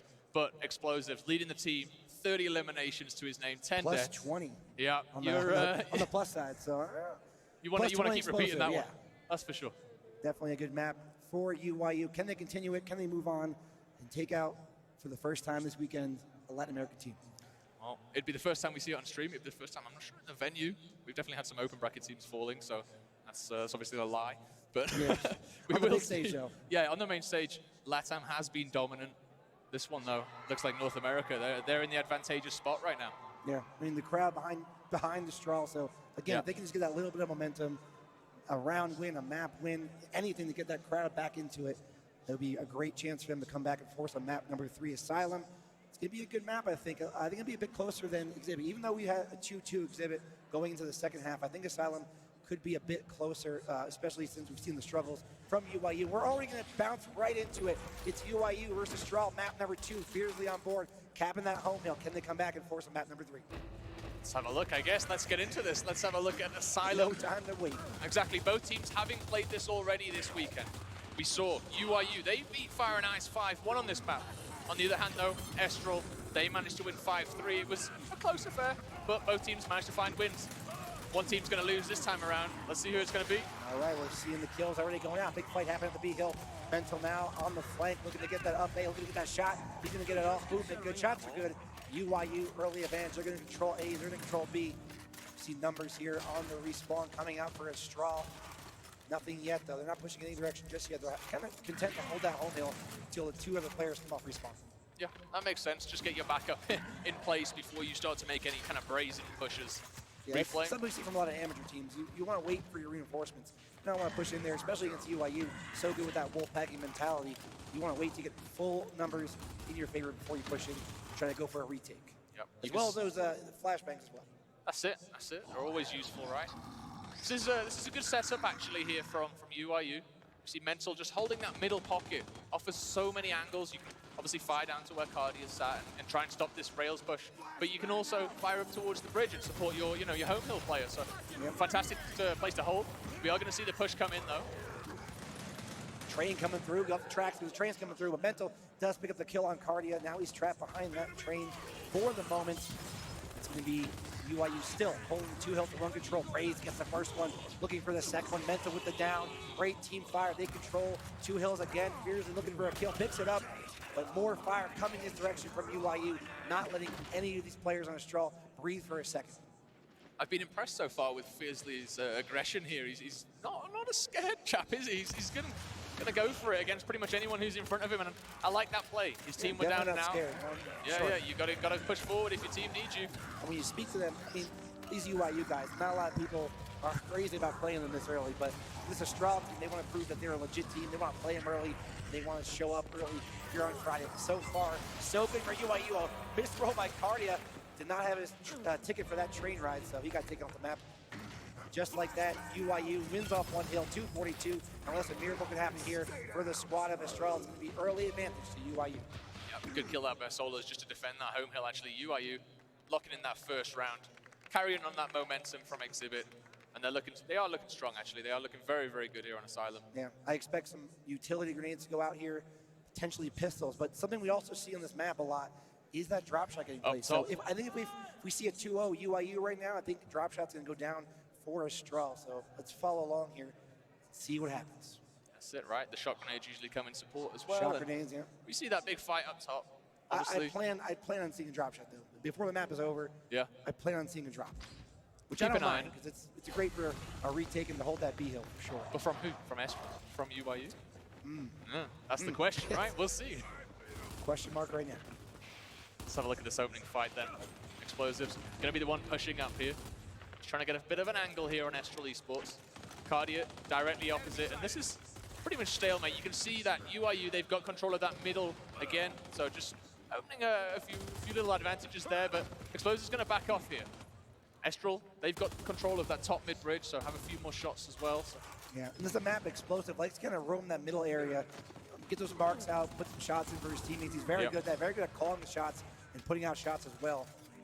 And that's a big kill up top. So you're going to see actually Estrella, they should push towards this B hill now. You can see it on the minimap actually. Estrella, they're going to get control. UIU, they have to back off. Beardsley won that 1v1 up top. The threat basically was that the C hill would have gone in Estrella's favor. So good rotation from UIU. They decided that they will change pace, change location, go fight that bridge instead. And it has paid out here. But if you see what just happened there, I mean, two 2v1s essentially there for UIU. It was Estrella not grouped up together. There was two on two, and then you know, they took their fights, I think, completely wrong in my opinion. It's all about allocation, right? It's all about allocation and numbers. In that case, UIU, they nailed it. For sure, they come through. Summons and Praise pick up some kills there. Adverse with the return. Shots are still going up in the B hill. 2 on 2. Adverse picks up one. Can they neutralize Praise? Now they do. Great job by Cardia not letting Adverse die there. And they're going to cap up the B hill. 2 hills to 1. You see they have control of that neutral hill as well as the map. Pretty well laid out across the map here, across that middle to hold. Do they want to push forward? Do they want to get aggressive? Crack says, yes, we do. Now we don't. Now we're going to back up. It's in between a rock and a hard place, but does get the kill, does get the up A, and now it's going to be a straw pushing forward, trying to capture this hill and shut this round down. Yeah, they're doing a good job of it so far. They managed to get that kill. The down comes on Explosive and Estrella Esports. They're looking to lock it in. They do get the round. They tie it up 1 apiece. To hold that doorway, shutting it down. You will not come into our house. That's it. That's exactly what you want. And the crowd getting behind them a little bit here. A little bit. Cheers there. Yeah, I like One to more hear round, it. they're going to get up there, I think. Adverse, 11 eliminations No already. drop shot yet. Not yet. Not yet. Smokes first. More utility for sure. Mental. I plan on seeing potentially a bolt talk here at some point as well. Maybe in the hands of Summons. Just to help out on that top fight. Yeah, no, I mean, it helps out in every fight. I mean, if you can put one shot with a bolt out into a team fight, you can swing it in your favor, put the numbers in your favor. We see it so many times here on the pro circuit. Might see it again today. Overhead map is up though. Numbers are even, 2 on one side, 3 on 3 on the other. We're on board here with Mental. A little bit of a change in pace here as well. Estrella going very aggressive into that mid-room, just trying to hold that out, trying to cut Mental out. But UIU, they've changed pace as well. They're going to go to the back. That's a lovely headshot. Dirty. It's a wrap shot from Solar, shutting them down. Now Praise and Explosive getting on the kill party. UIU, they're pushing the line. They're pushing forward. They're going to back up now, cap that B hill out. Explosive smells blood in the water. The shark is coming through. Maybe a triple cap potentially coming out here for UIU. They're not going to wait any longer. They're going to push in. Estrella backing up. Numbers are getting back off the respawn. Can they hold this T hill? Bit of deja vu actually here. Exactly the same situation we just saw in that last round. This time around though, UIU, they're going to respect Estrella Esports coming off that spawn. They're going to back up. They're going to hold their double cap. And they're going to try and defend this. Yeah, I mean, they did good in round number 1 where they kind of held that setup. So maybe a plan here for UIU is to hold those setups. They know Estrella's a very aggressive team. They can string kills together at any moment. They don't want to kind of give up that advantage, you know, haphazardly. So good job by UIU backing up. They have the point lead, almost doubling up Estrella. And can they hold it here for another round victory? We shall see. Slowing down. Reflame rocking that Rex skin. Maybe a little disrespect towards the UIU boys. Just a little. Knowing how they played recently against them, kind of, or maybe getting their heads. But UIU composed as ever. Yeah, that's it, right? I mean, Reflame, just try and get that decap, but went to help his teammates out in the end. Mental's coming behind them as well. This is not great for Estral. They're going to get pincered here. Adverse doing his best. He's going to try and defend this push, but Mental, he knows better. He knows not to push too far. Mental They're going to go back to this those double cap. shots where we know we're playing with the updated shotgun now, the jib range and the poke range, a little bit different than we've seen back in San Diego, and it looks like Mental's already picked up on that range. He's just playing at a perfect range where he can get those shots, get those down, not put himself in a position to get that one-shot death on him. Good job by him early on here, and it's a scary sight. Mental's going off early. The UIU boys, you don't want to see that. Yeah, definitely not. Definitely not at all. Explosives getting some good downs here. His teammates firing for him. Mental's going to get killed by the train, but it shouldn't matter too much. You see Praise, he's going to kick it up. Yeah, this should be round UIU here. They're going to lock in this B hill. Solar's making that push across on Cardia as well. In fact, defending the home hill on Cardia. Elimination victory going to come in. UIU getting the advantage. All right, here we go. Prediction number 1 of the weekend. Drop shot going down. Right now? Right now. Where? Top bridge? Yeah, I think it's up top. Top bridge. Yeah. Feasley's been doing well up there, so it'd be good to see him, getting involved in a few more if fights. he wins that fight, then he's going to get control of that weapon. Especially with the team in You his don't back want as to well. get 3-1. I mean, right now it's 2-1. You want to kind of neutralize that. It gets to 3-1 UIU. It's a bit of a lead. I mean, they can kind of change rounds from there. You see both players, both teams on the main stage here. Beautiful Mexico City. The food is great. The atmosphere is great. The crowd is great. We're all great here. We're having a great time. UIU currently up 2-1 in rounds. We're curious to see how they're doing, what kind of communication they got going on. We're going to go ahead, kick it over to Astro Listen-In with UIU.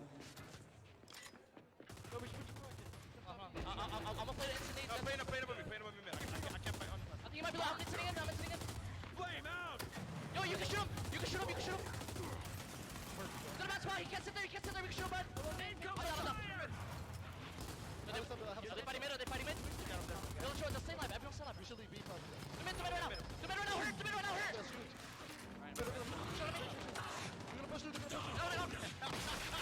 I trust from mid! I trust from mid! No, 3 of these. Look at the hill! Keep shooting the hill! I'm in nades! I'm in nades! I'm in nades! I'm in nades! Fully B right now! I'm not kidding. Fully B. Fully B. Flame down! Imago was shot! Imago! I promise you! I had to reload. 3. They're gonna jump out! Still 3 nades. Imago was shot! Imago shot! Imago shot! Already weak. You make it. No. Alex. No, Alex, right there. Tell us if we need a hill, bro. Quite simply. Just let us know if we could have fought B. We heard the passion from UIU praised when he's laughing. That's a bad sign. Explosive, the general calling out the shots, but in the end, it's still a straw that comes back, gets the kills, and UIU a little bit out of position there. They're not in a position to get a decap on any of those hills, and tied up again 2-2 at the half. Last time we saw UIU pull away here. Can they do it again? Drop's not out. I was wrong, by the way. So 0-1 me. That's fine. We'll keep an eye on it. Kind of interesting to hear that listening for me. I mean, last time San Diego, the listening that we had with the ex Ash's Army team, we'll put it was a bit, it was a bit fiery, we'll say. This time around, UIU, even on the losing end of that round, definitely a bit more composed. Gilbert obviously leading their squad, and should be a pretty good second half here as we get into it. And I love to have the end of the round. They didn't get upset, but Gilbert kind of mentioned the summons. They let us know. So going forward in this match, improve on what you did wrong that round. Don't get upset and start putting things down. Just do what you can do. Come back now going forward. 2-2. We're all knotted up. So obviously the ring's changing places here now. We've got this neutral hill up on the bridge. This is where things get a little bit close quarters, right? Especially with that fire going out. You have to cut off those angles. Looks like it's going to be UIU in position. Nice shots coming out from Solars. He gets flash banged out, but Mental going to get the down as well. Chain revives coming in. Now pushing forward UIU. They're going to get 1. Looking for 2. They get another down. Wolfpack mentality for UIU. 1 more kill potentially on the horizon as Cardia in between the rock and a hard place. You see them switching in and out with each other. Chemistry so good for UIU. They're not going to lose that numbers fight that's in their favor most of the time. Yeah, kind of a bit of a brave push there from Cardia going 1v3, but we are going to see Reflame come in for the break now. That's a good break. Explosives pushing forwards as well. Teams just going back and forth now, right? Just trying to defend this hill. And we're in that moment now for UYU. Do we stay or do we go? Looks like they want to stay. Hopping over cover, Praise chunks that guy. 3 players on the hill. Here comes the straw, but UYU gonna hold that line one more time and go up 3-2. Solid round there. Great fights from pretty much all angles, right? We saw Explosives making use of all the weaponry in his arsenal. He's picking up that pistol and just blasting away. So many downs coming in on that top bridge. It's so hard to be playing. You know, you're trying to fight that 2v3 whilst also trying to revive your teammate. It's a difficult task against any team, not just this team. Just better, more composure up top from the UYU boys that time. Exactly that. Strahl, though, one more time. Coming over to round number 6. Weapon placement's going down. What are we going to see from the boys from Latin America? The current number 1 team in Latin America. I keep saying it, but because we're so used to that former Ghost Gaming squad, the Pittsburgh Knights squad, being on top. And Strahl really in San Diego and even in the Pro League have kind of cemented that spot currently. And coming to the event, that's one thing I want to talk about as well. Back in San Diego, nobody expected them to make it as far as they did. Now the pressure's on them to perform at LAN, to continue, that kind of play style and that kind of gameplay to kind of be a top team. Can they come through and do that? They're getting an early test versus UYU. It is a test indeed. It's a difficult test at that. Adverse trying to push up. We do see the shocks come in. We see the incendiaries come in. Adverse. Oh, again, Adverse. He's getting burnt up to a crisp. Cardia. He's making a nice little flank as well as he's trying to just find a way through. He's going to get shot though. He's going to get found out by Praise in that mid route. And now we are going to see Estral just rotating around, trying to defend this E-hill. But it's all UYU really. They've got complete control up top. Kind of got to wait for your moment. Now they're going to try to take pocket 2. Nice 2v1 there. Nice shots going out. Strahl got the hill control, and we're going to see UYU maybe back up here, make the rotations over towards that neutral hill. On board now with cracking up here in the corner. Shut Mental down. Now teammates are going to come over for the support. It's going to be Replay getting the down, the cleanup by Crack, the misroll, but looking behind him again. Numbers are in their favor. Estral, 1, 2, potentially a third hill on the horizon. Solar's looking to shut it down, but he's not going to do that. Estral, 3 and 2 downs. D-Hill going to be decapped though by the UYU boys. Yeah, someone's just slipping the net there, just stopping that domination ever so, well, close to the wire essentially. No surprise there. He's going to get paid for it with his life, but perhaps he's, given his team a new life in this round. We are going to see the rotation come around from Praise, just trying to make sure he's not getting caught out, pincered himself. Explosives, he's got himself a 1v1 against Crack now. The flashbang's going to go out. Trying to get that cap. Look at the points though, 100-point lead already for Estral. This is fantastic. Yep, kills are going their way too. Now if you're UYU, you don't want to waste too many resources here, so still come back. Rotations are in for Strahl. 2 hills to 1, a healthy point lead. Explosive does get the decap over on the D-hill. So only E control by Strahl. Numbers are going back towards D-hill in their favor though. It's going to be Adverse picking up a down. Now 2 downs, kills in their favor. Strahl stringing kills together, putting hills together, and looking to come back and knot it up at 3. For UYU, maybe one potential last push. Try and shut this down. Mental does get 1. Shut down right after. Here comes a Strahl, a 2v1. Numbers are in their favor. Summons backing up. Has to get 2 kills. Not going to do it. Strahl looking good here through. I think it's all she wrote on round number 6. They do tie it up. Tie up indeed. I like that last push actually from Estral. They decided to send 2 through the middle, 3 up the top. And I thought to myself, oh, maybe they'll just put all 5 through the mid and just go for that home hill. But no, they decided to, split their eggs basically. Don't put them all in one basket. In the end, they win both fights. But even if they'd only won 1, they would have still won that round. Great play by Estral, locking it back up at 3-3.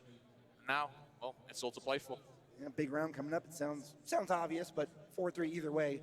Especially at UYU. If you get on the map point, that's really what you want to avoid if you're Strahl. Having a look at those weapon placements, obviously we missed last round. The Boltok went down on the Swarm side. We had some extra utility come round on the Cog load out there, but now shocks and sentries on the map. Very grenade heavy this matchup now. No drop shot just yet. But yeah, I was hoping for it early, but we may see it still. They might have heard me. Shock's going to go out now. Adver's going to push up. He has got Kraken back up, but that's a good shot grenade actually. There's the Boltok headshot as well coming out. Now looking for his second. Oh, somewhere Explosive does get the instant, and now they're going to try to use those numbers over the top. It's going to be 1 shot for Reflame, but not going to connect. Can he save his boy Crack down? I don't think so. Now wants to back up and head for higher ground. His Crack is going to fall. Still though, Reflame putting in shots, putting in damage at least, but not going to be enough to hold up the push. Off the respawn, and Strahl esports trying to group up their numbers now and retake this neutral hill if they can. Yeah. I think that was a bit of underestimation in Estral's point there. They got that first kill and thought, okay, maybe UYU is going to wait for that spawn to come up, but no. went straight in that 3v4 situation. They fought it out, and well, here we are, UIU on the advantage. Explosives gets another kill. Trying to find another one as well. He's going to dive through here. It's all blue right now. They take control and they get those kills, and they're probably going to push over here towards the F. Already in position. UIU, 3-3 is the score. Looking to make it a 4-3 going into our next round. Cardi off respawn, 3 players from UIU already in position. They're capping the hill. Countdown in, nobody in position. 4-3 UIU.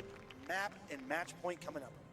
Now it's time for UIU to try and make that statement. The 2-0 on the first day against that #1 LATAM team. It's going to be a big statement if they manage to make it. Estral, though, they've got it in them to come back into this one. They only need 2 rounds. It's not out of the question for them just yet. We're gonna go into it. We're gonna have definitely a fiery next round. Hopefully a next fiery 2, because I'd love to see a round 9 in this matchup. 1 round at a time. Gotta get 2 in a row. Flames are down, shocks are down. We got disable on the inside. We see here's Adverse. He's stunned up, looking around. Does get the bolt out kill, cleans him up, but from there it was kind of all downhill for that squad. They're not able to do anything with that. Here's that incendiary from down There's low, the actually. one. Explosive just making that rotation, finding an angle. But a Street Fighter play there, a little bit of a Ryu fireball coming at him. The initial so crucial here, Fro. Yep. Especially if you're a straw. You don't want to lose numbers early, and it's going to be a good start. Looks like they're going to get it down, Solars. And a nice cleanup there from Adverse on Solar. So numbers advantage for a straw. Flashes and shocks are coming out. They cannot cap that hill just yet, because we will go down. So good job by UIU. Now they have a flank coming. Do they see? If they do, Praise turns around. So does Mental. And they shut that player down. Meanwhile, up top, here comes Crack in the back. There's a double kill for Crack. Advantage is strong. Yep. And if I know Estral, they will push on this with all they've got right now. They're going to try and fight this out. Crack looking for that steam train. Doesn't manage to get it. Going to pay for his life. No. The revive comes in. Fiercely's there, supporting away. Another flash fan goes down. Mental does get one, though, and this is UIU trying to defend. They've got one. Crack gets one. Can he get another? We're looking to close it out now. Taken down by UIU. Mental Solars. They come up with some big downs there. Strong through is so aggressive. They wanted to shut it down right there. Perhaps too aggressive. But now the question is, were they too aggressive there? Did they push forward a little too much? So much damage coming down here. Adverse getting dropped so low. Coming back up now. Gets that Lancer. We are going to see Solars get taken out here, actually. Fiercely is the one to do that, but the shot grenade comes in once again. Beautiful placements, actually, from UIU on these shot grenades this round, but round advantage still towards Estral Esports with that point lead. They've taken down Explosive, the leader, the shot caller. He's on the respawn right now. Neutral Hill still not capped up, but you see a healthy point lead, 130-78 for Estral. Got things in control. Use your numbers. Mark them out. Get that cross. Right now, the round is in your hands. Yep, definitely. So you see Can Praise. you close it out is the question. It's a big question, right? It is a big question. One misplaced flashbang could be the end of it. Explosives, once again, finding the down on Fiercely. Crack's going to push double up. down. Double down here. Summons falls. Mental falls. We are going to see Mental get taken out, but Adverse gets traded. The revive does come in as well, and now UIU trying to lock in that E-Hill. Flashbangs in. We are going to see the push from Crack, just trying to get the toe in, just to stop the cap straight away. The domination is ticking. We are seeing Praise get a fantastic kill here on Reflame. He will get taken out. D-Hill will go back to Estral for the time being, but what a play from UIU to take all the hills there. Double down the corner, they come through. Wolfpack it again, get those revives out, get those kills. They got control. D-Hill is capped up by a straw. They're off the respawn. They have another shot here to contest this neutral hill. Numbers are coming out. That break is crucial. You see the neutral hill got decapped just in time, just before UIU took that point lead, and now Estral, that's a headshot and a half on Summons. Estral, they are just trying to lock this in. If they get this, we may be going to a round 9. Yeah, they're pushed up here, but is usually going to be able to make sure Mental does not get those mental kills we're so used to seeing. UIU on the back foot now, 0 respawns for Solar. So if he dies here, he is out for this round. It could be a great job by Estral to neutralize him right now. Yep. Things are looking good though for the boys from Latin America. Mental comes up and gets the 1, cannot get the 2. Cap still going out for Estral. Summons and company going to back up there. And then for Crack, just pack it up. Look at UIU though. Look at UIU. See the mini-map. They have someone in the middle. There was a chance there for the rotation to come through to D. Oh, no. I think it's going to happen. Whilst they're fighting up here, UIU, they're going to look in this E-Hill, but got to be careful behind them. Praised. Is he going to get the kill? Is he able to go through and get that decap? I'm not too sure. Maybe a misstep for Estral. They had the numbers. They had the advantage. They kind of gave it away to UIU. And here comes the shot going out. Downs coming out for UIU. The kills are coming out. They have the F-Hill, they have the E-Hill, they're decapped for D-Hill. Can anybody from Straw even get a touch here? It's not going to matter. It's going to be UYU clutching up on day number 1. And man, what a start for the former champs, looking to be in prime form here on Friday. Hey, we questioned them. We said this was going to be a close matchup. Everyone predicting that like match 3 between them, that map 3, sorry. Well, we're not going to see it here today. 2-0 UYU. They're looking on 4. They're looking proper right now, shutting down Latin America for the first time. And going into tomorrow, they are going to be primed and ready to retake that top spot. Definitely so. For me, that last round, Estral, they had the chance, they had the opportunity. They were making a good game of it, to be honest. They were looking pretty strong, but UYU, they come back with a fantastic push on all fronts. In the end, well, what can you say about that? That was fantastic. What can UYU do? Forget it. Scratch that one off. Yeah. No, but the team pushes at the end. Those crucial moments, UYU, the chemistry they've had for so long, maybe a little too much for Straw to kind of overcome. Yeah, definitely so. They were definitely a tough opposition. I'm sure they'll match up at some point later in the day. Obviously, we've got a lot of matches, a lot of days coming up yet. It's going to be a good weekend of Gears. I'm excited. That was only day number 1 for us. We'll be back tomorrow with more Gears action. But right now, let's go ahead and send it back over to the analyst desk, to our experts, and see what they thought about that match. Thanks, guys. And hashtag Team Ryan, we did it at 2-0 UYU. There they are, and they're ready to go. Another victim on the revenge tour of UYU. First, it was Fire and Ice. Now it's their counterparts in the Latin American region. Estral goes down 2-0. UYU looking strong. Did you create that phrase, the hashtag revenge tour for UYU? Kind of. I've kind of heard hashtag. something like that being thrown around. But yeah, to me, that's kind of the best way to put it. You got to imagine they're tired of hearing it, right? We keep talking about reciprocity. We talk about the fact that they got their worst placing in San Diego. So they're going to come back with more motivation than ever. Keep in mind, this team has never lost back-to-back events since creating the team originally. Yeah, this would be the first time, and right now they look like they don't want that to happen. Yeah, you know what I love about UYU is they really bring out those domination wins during those rounds. And those are some really fun wins for sure. And right here on our last map here on Asylum, we saw some of that. Yeah, I mean, this is the map that we thought was going to go to a tiebreaker. This was going to be the map that Estral had to win. Of course, we always kind of give the nod to UYU on exhibit. My favorite player on the map, the Train, getting involved in the kill feed, grabbing that kill. And like I said, UYU just did a much better job, like I said, of wolf packing, playing together, and finishing off those team fights. We're still not seeing Estral finish off these fights that we're used to seeing from them. Yeah, I mean, that's honestly what was the main point of this map. There was so many fights where Estral did have the advantage, especially over at that E-Hill, but they weren't able to use their utility good enough. And honestly, it's cool seeing UYU have that mastery over on another map other than Exhibit. You know, they won map 1 in the Exhibit, something we expected. They were the best team on that map for a long time now, especially online. But for them to come over from Asylum, win 5-3, some of those rounds were close. But for them to do that is just showing that they're in form. I don't think these other pro teams will allow them to go to Exhibit, though. Like, for example, if Reciprocity does match up later on in this bracket against UYU, we will not see Exhibit. They won't allow that map to go through. Yeah, Rec bans it every single time. And I mean, honestly, any team should ban it against them. But some teams have their auto bans that they're too scared to take out of the rotation. So a lot of teams, unfortunately, do let it through. And like I said, UYU, when it comes to Exhibit, is just a different level. So to me, if teams continue to let that map through, they're going to almost have an automatic W coming into it. Oh, dang.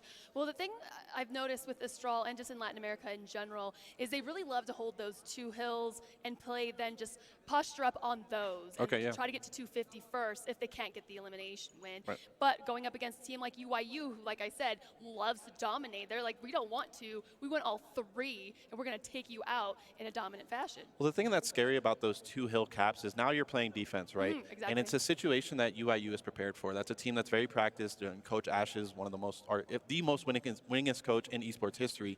They know how to retake those hills. We saw Explosive throw that incend from the middle lane over onto that top E-hill. That's an incend you won't see other teams be able to execute as well as that. UYU, that's just another day in the office. Yeah, probably the hardest team ever to kind of play that defense against. They're so good at those retakes. They're so good, like I said, at wolf packing, at approaching those fights together. So a lot of times to beat that team, you have to simply finish the fights off. You cannot, the longer you let them into a round, the harder it gets to beat them.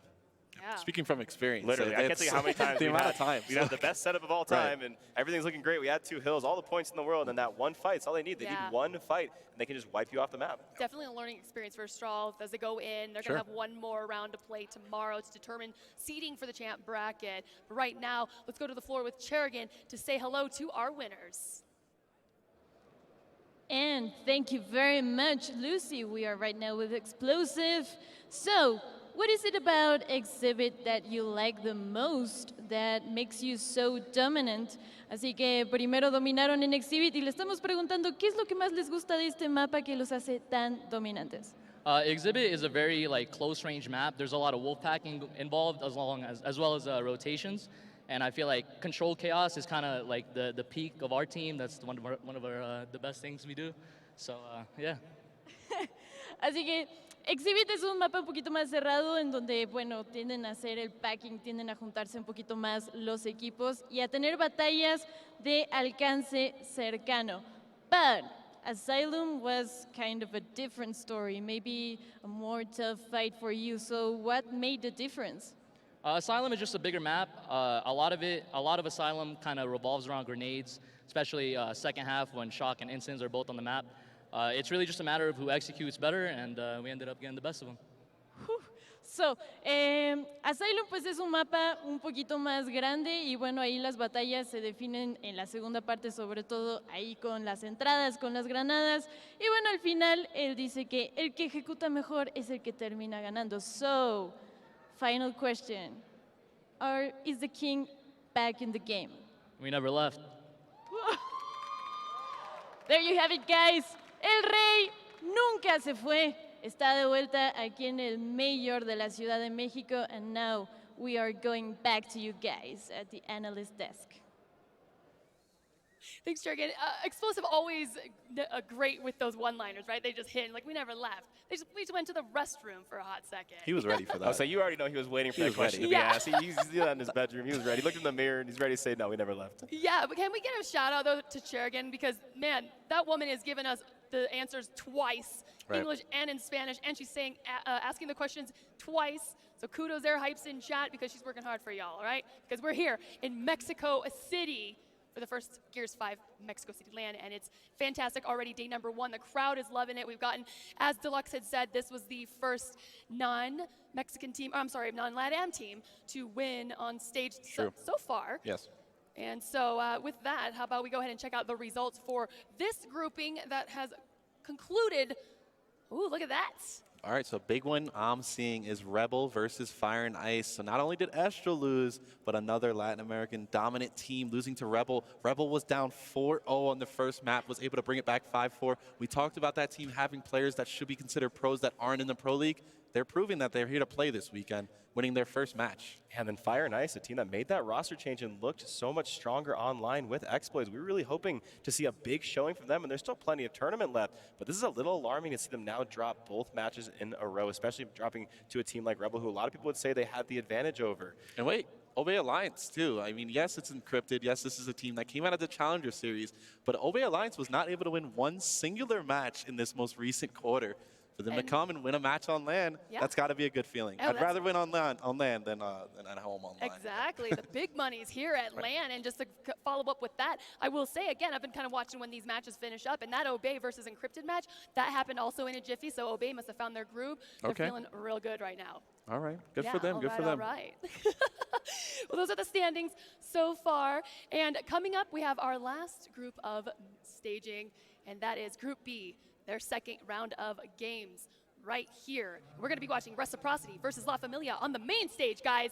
That is going to be such a good matchup. At the San Diego Major, this was the match to determine who got into the grand finals, and Reciprocity, of course, did come out as the victors of that one, but La Familia, another very strong team, a top 4 team at the Major. Can't wait to see these two go at it. Yeah, this is a rematch. This is something, once again, I love this Swiss group phase because you see these matchups, just like the matchup we just saw. These are high-level elite play matchups that you wouldn't normally see on a Friday. This is a 3-day tournament we have going on, and we're seeing these high-level matches that could end up being a semifinal or even a grand final. We've gotten bangers all day long. We started the day off. We had Estral in the mix. We had PK versus Rise. We had Estral versus UIU. Now we get Reciprocity versus La Familia. We've been blessed with incredible matches all day long. We never got that on a Friday. Back when we used to have pool play, it used to just be the pro teams beating up the lower ranked teams, getting the AM team involved from open bracket, beating them up, and then worrying about the tournament. Now with this new Swiss phase, we're getting these teams going at it right away, and I just love it. You got to be ready, right? Because as you're saying, it sounds like maybe some of the teams would even casually stroll into these events, and now they know they got to be on fire and on it when they arrive immediately. They got media day all day yesterday, and then they got to show up with the games. Yep. So any last final thoughts so far? I mean, we kind of already really spoke a lot about it, but anything that you haven't been able to say just yet? Well, just to add on that last point, the fact that these teams are challenging themselves this early in the bracket, as a former pro player, I think what that does is it puts you in a position where you have to adapt throughout the bracket, which means you could come in with your game plan, but that game plan is only going to get you so far. If you can't adapt throughout Saturday and Sunday and get better throughout the weekend, you're not going to be able to win these tournaments. And what that means is the gameplay is going to get better and better. The meta is going to improve throughout the weekend, and that's just such a great format. And you're forced to make adjustments. We talked earlier. There's no way you can win a tournament without making adjustments along the way. So the fact that you get to play these high-level teams this early in the event is honestly a big advantage. We used to love back in the Envy days when we had the pool of death. We loved that because we'd be tested early. We got our practice early. When you play kind of some lower-ranked teams early on, it almost creates some kind of false confidence, maybe thinking that certain strategies are working, certain maps are working your way. And then when you play the top-ranked teams, it goes a little different. So if I'm one of these teams, I love getting these matches this early. Fantastic. Well, you guys at home, one more match left for day number 1.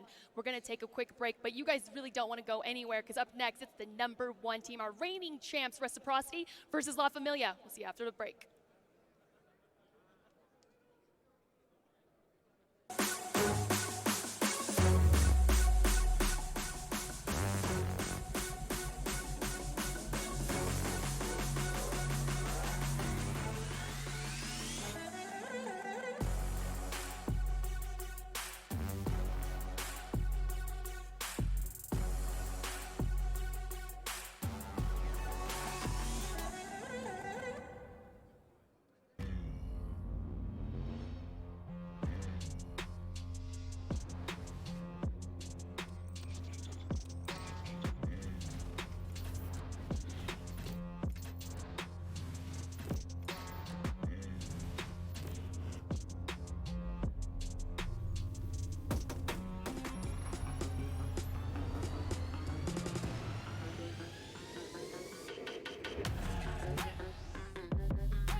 Welcome to the Gears Pro League here in Europe. My name is Ton and I'm here with Fru once again.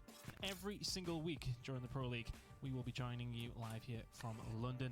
The back Crimsons keeps on going though, and we've said that he's one of the best players in the league at the moment. He's not missing shots here, Fru, and that's an elimination coming through in the blink of an eye. Can anybody pin Dragons down? He's breathing fire across the map. What's going on here, Fru? There's 3 gone. But Dragons absolutely ruining Regal Reserve there. Oh my good God. Catch that. Crimson's looking for another up top. Might just put the damage in. He's doing well with it though. Very difficult. There's another as well. Here, though. Let's have a quick look down here. What's going on? TJ getting a double kill actually. This might be it. He's done it for his team once again. Word. Fizzes comes in with a triple. He just get a kill on his own teammate, but it doesn't really matter right now. Push Hydron's just still going. Oh my God! Breaker finds 3.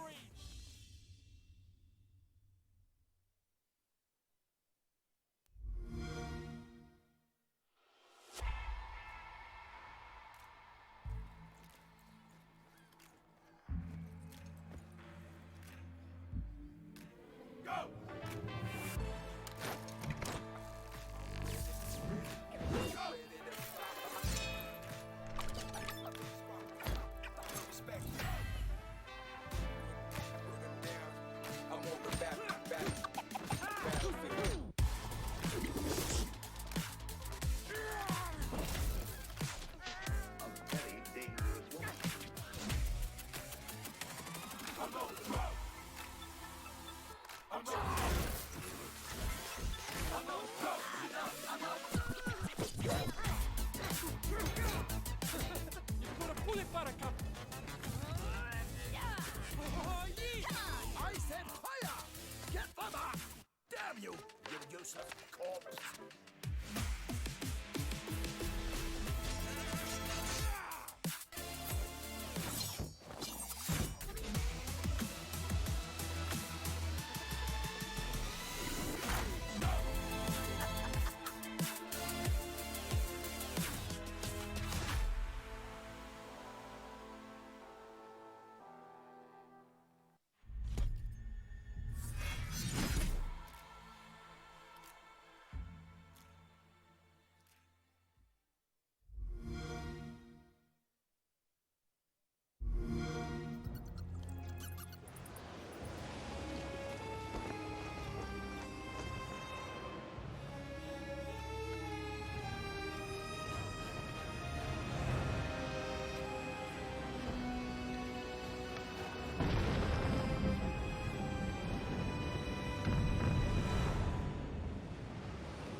Play it with Xbox Game Pass.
Jedi.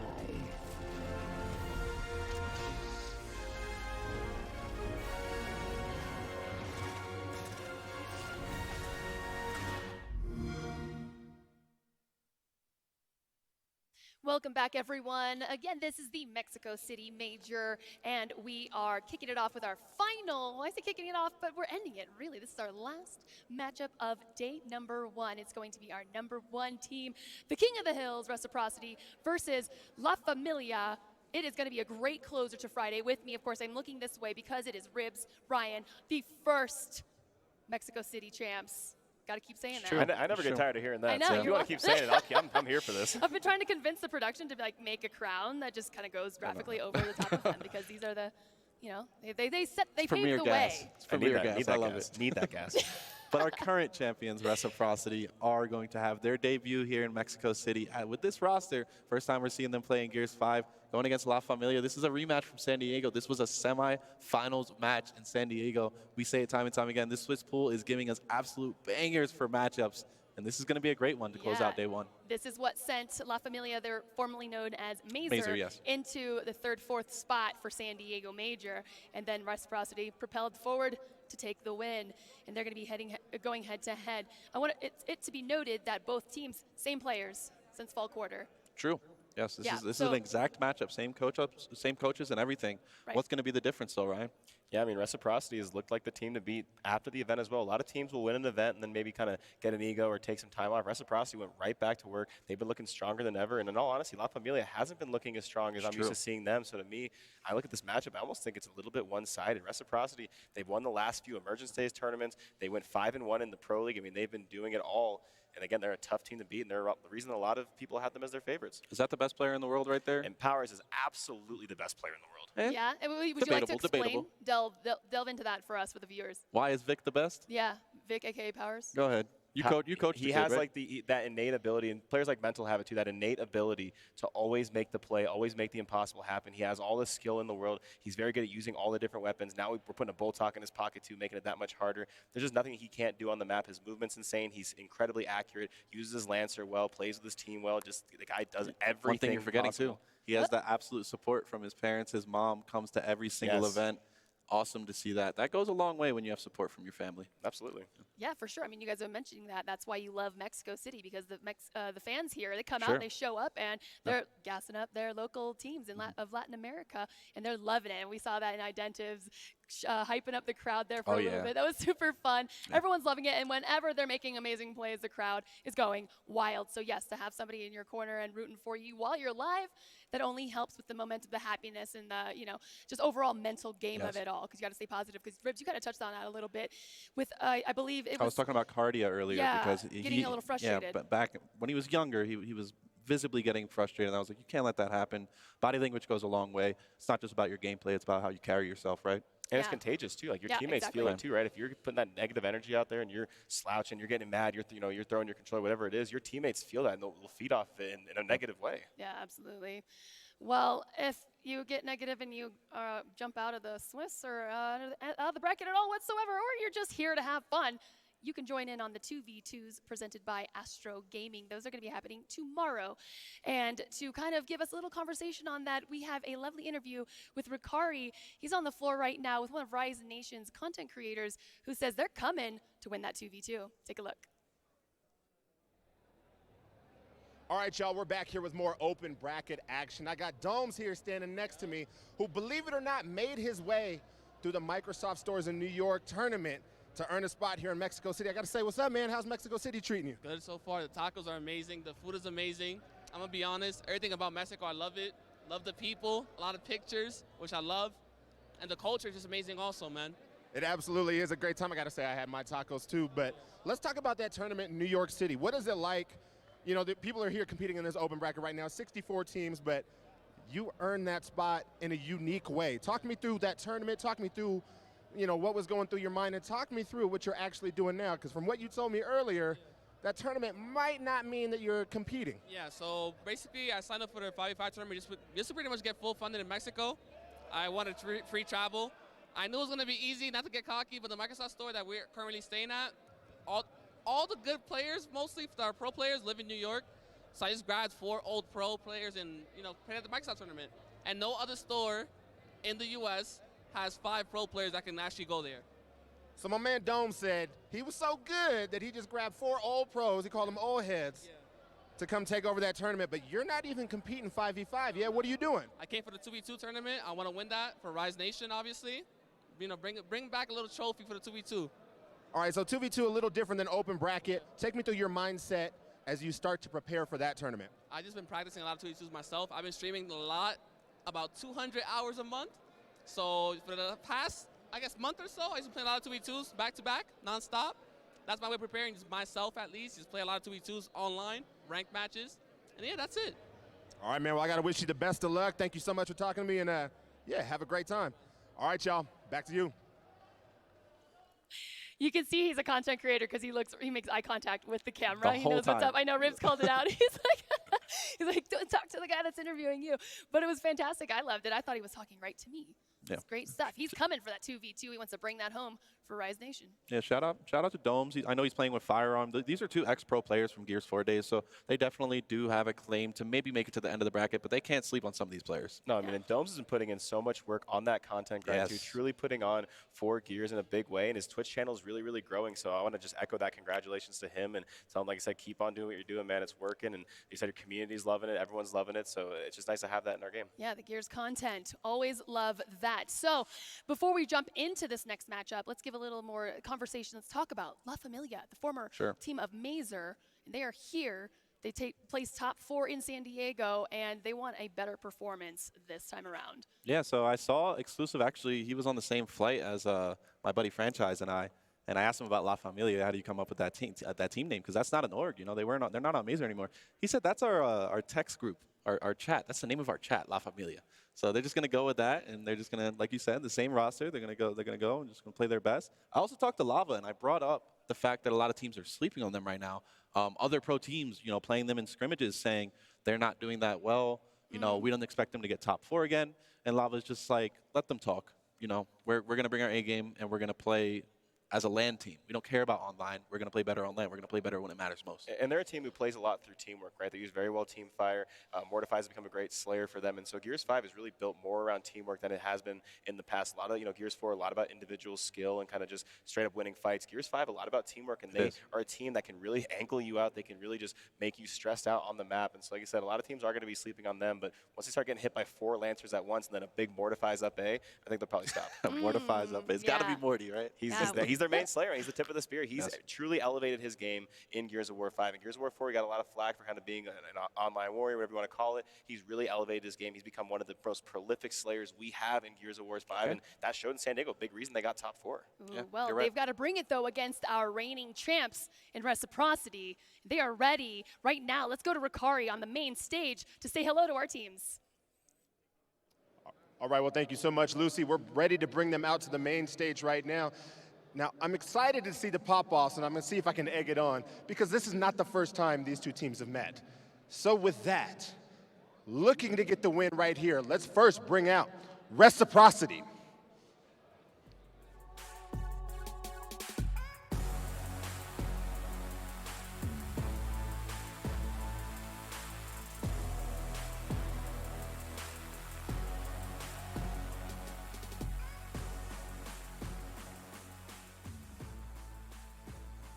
All right, and now our second team, looking to avenge a loss in the last major, La Familia. Come on out.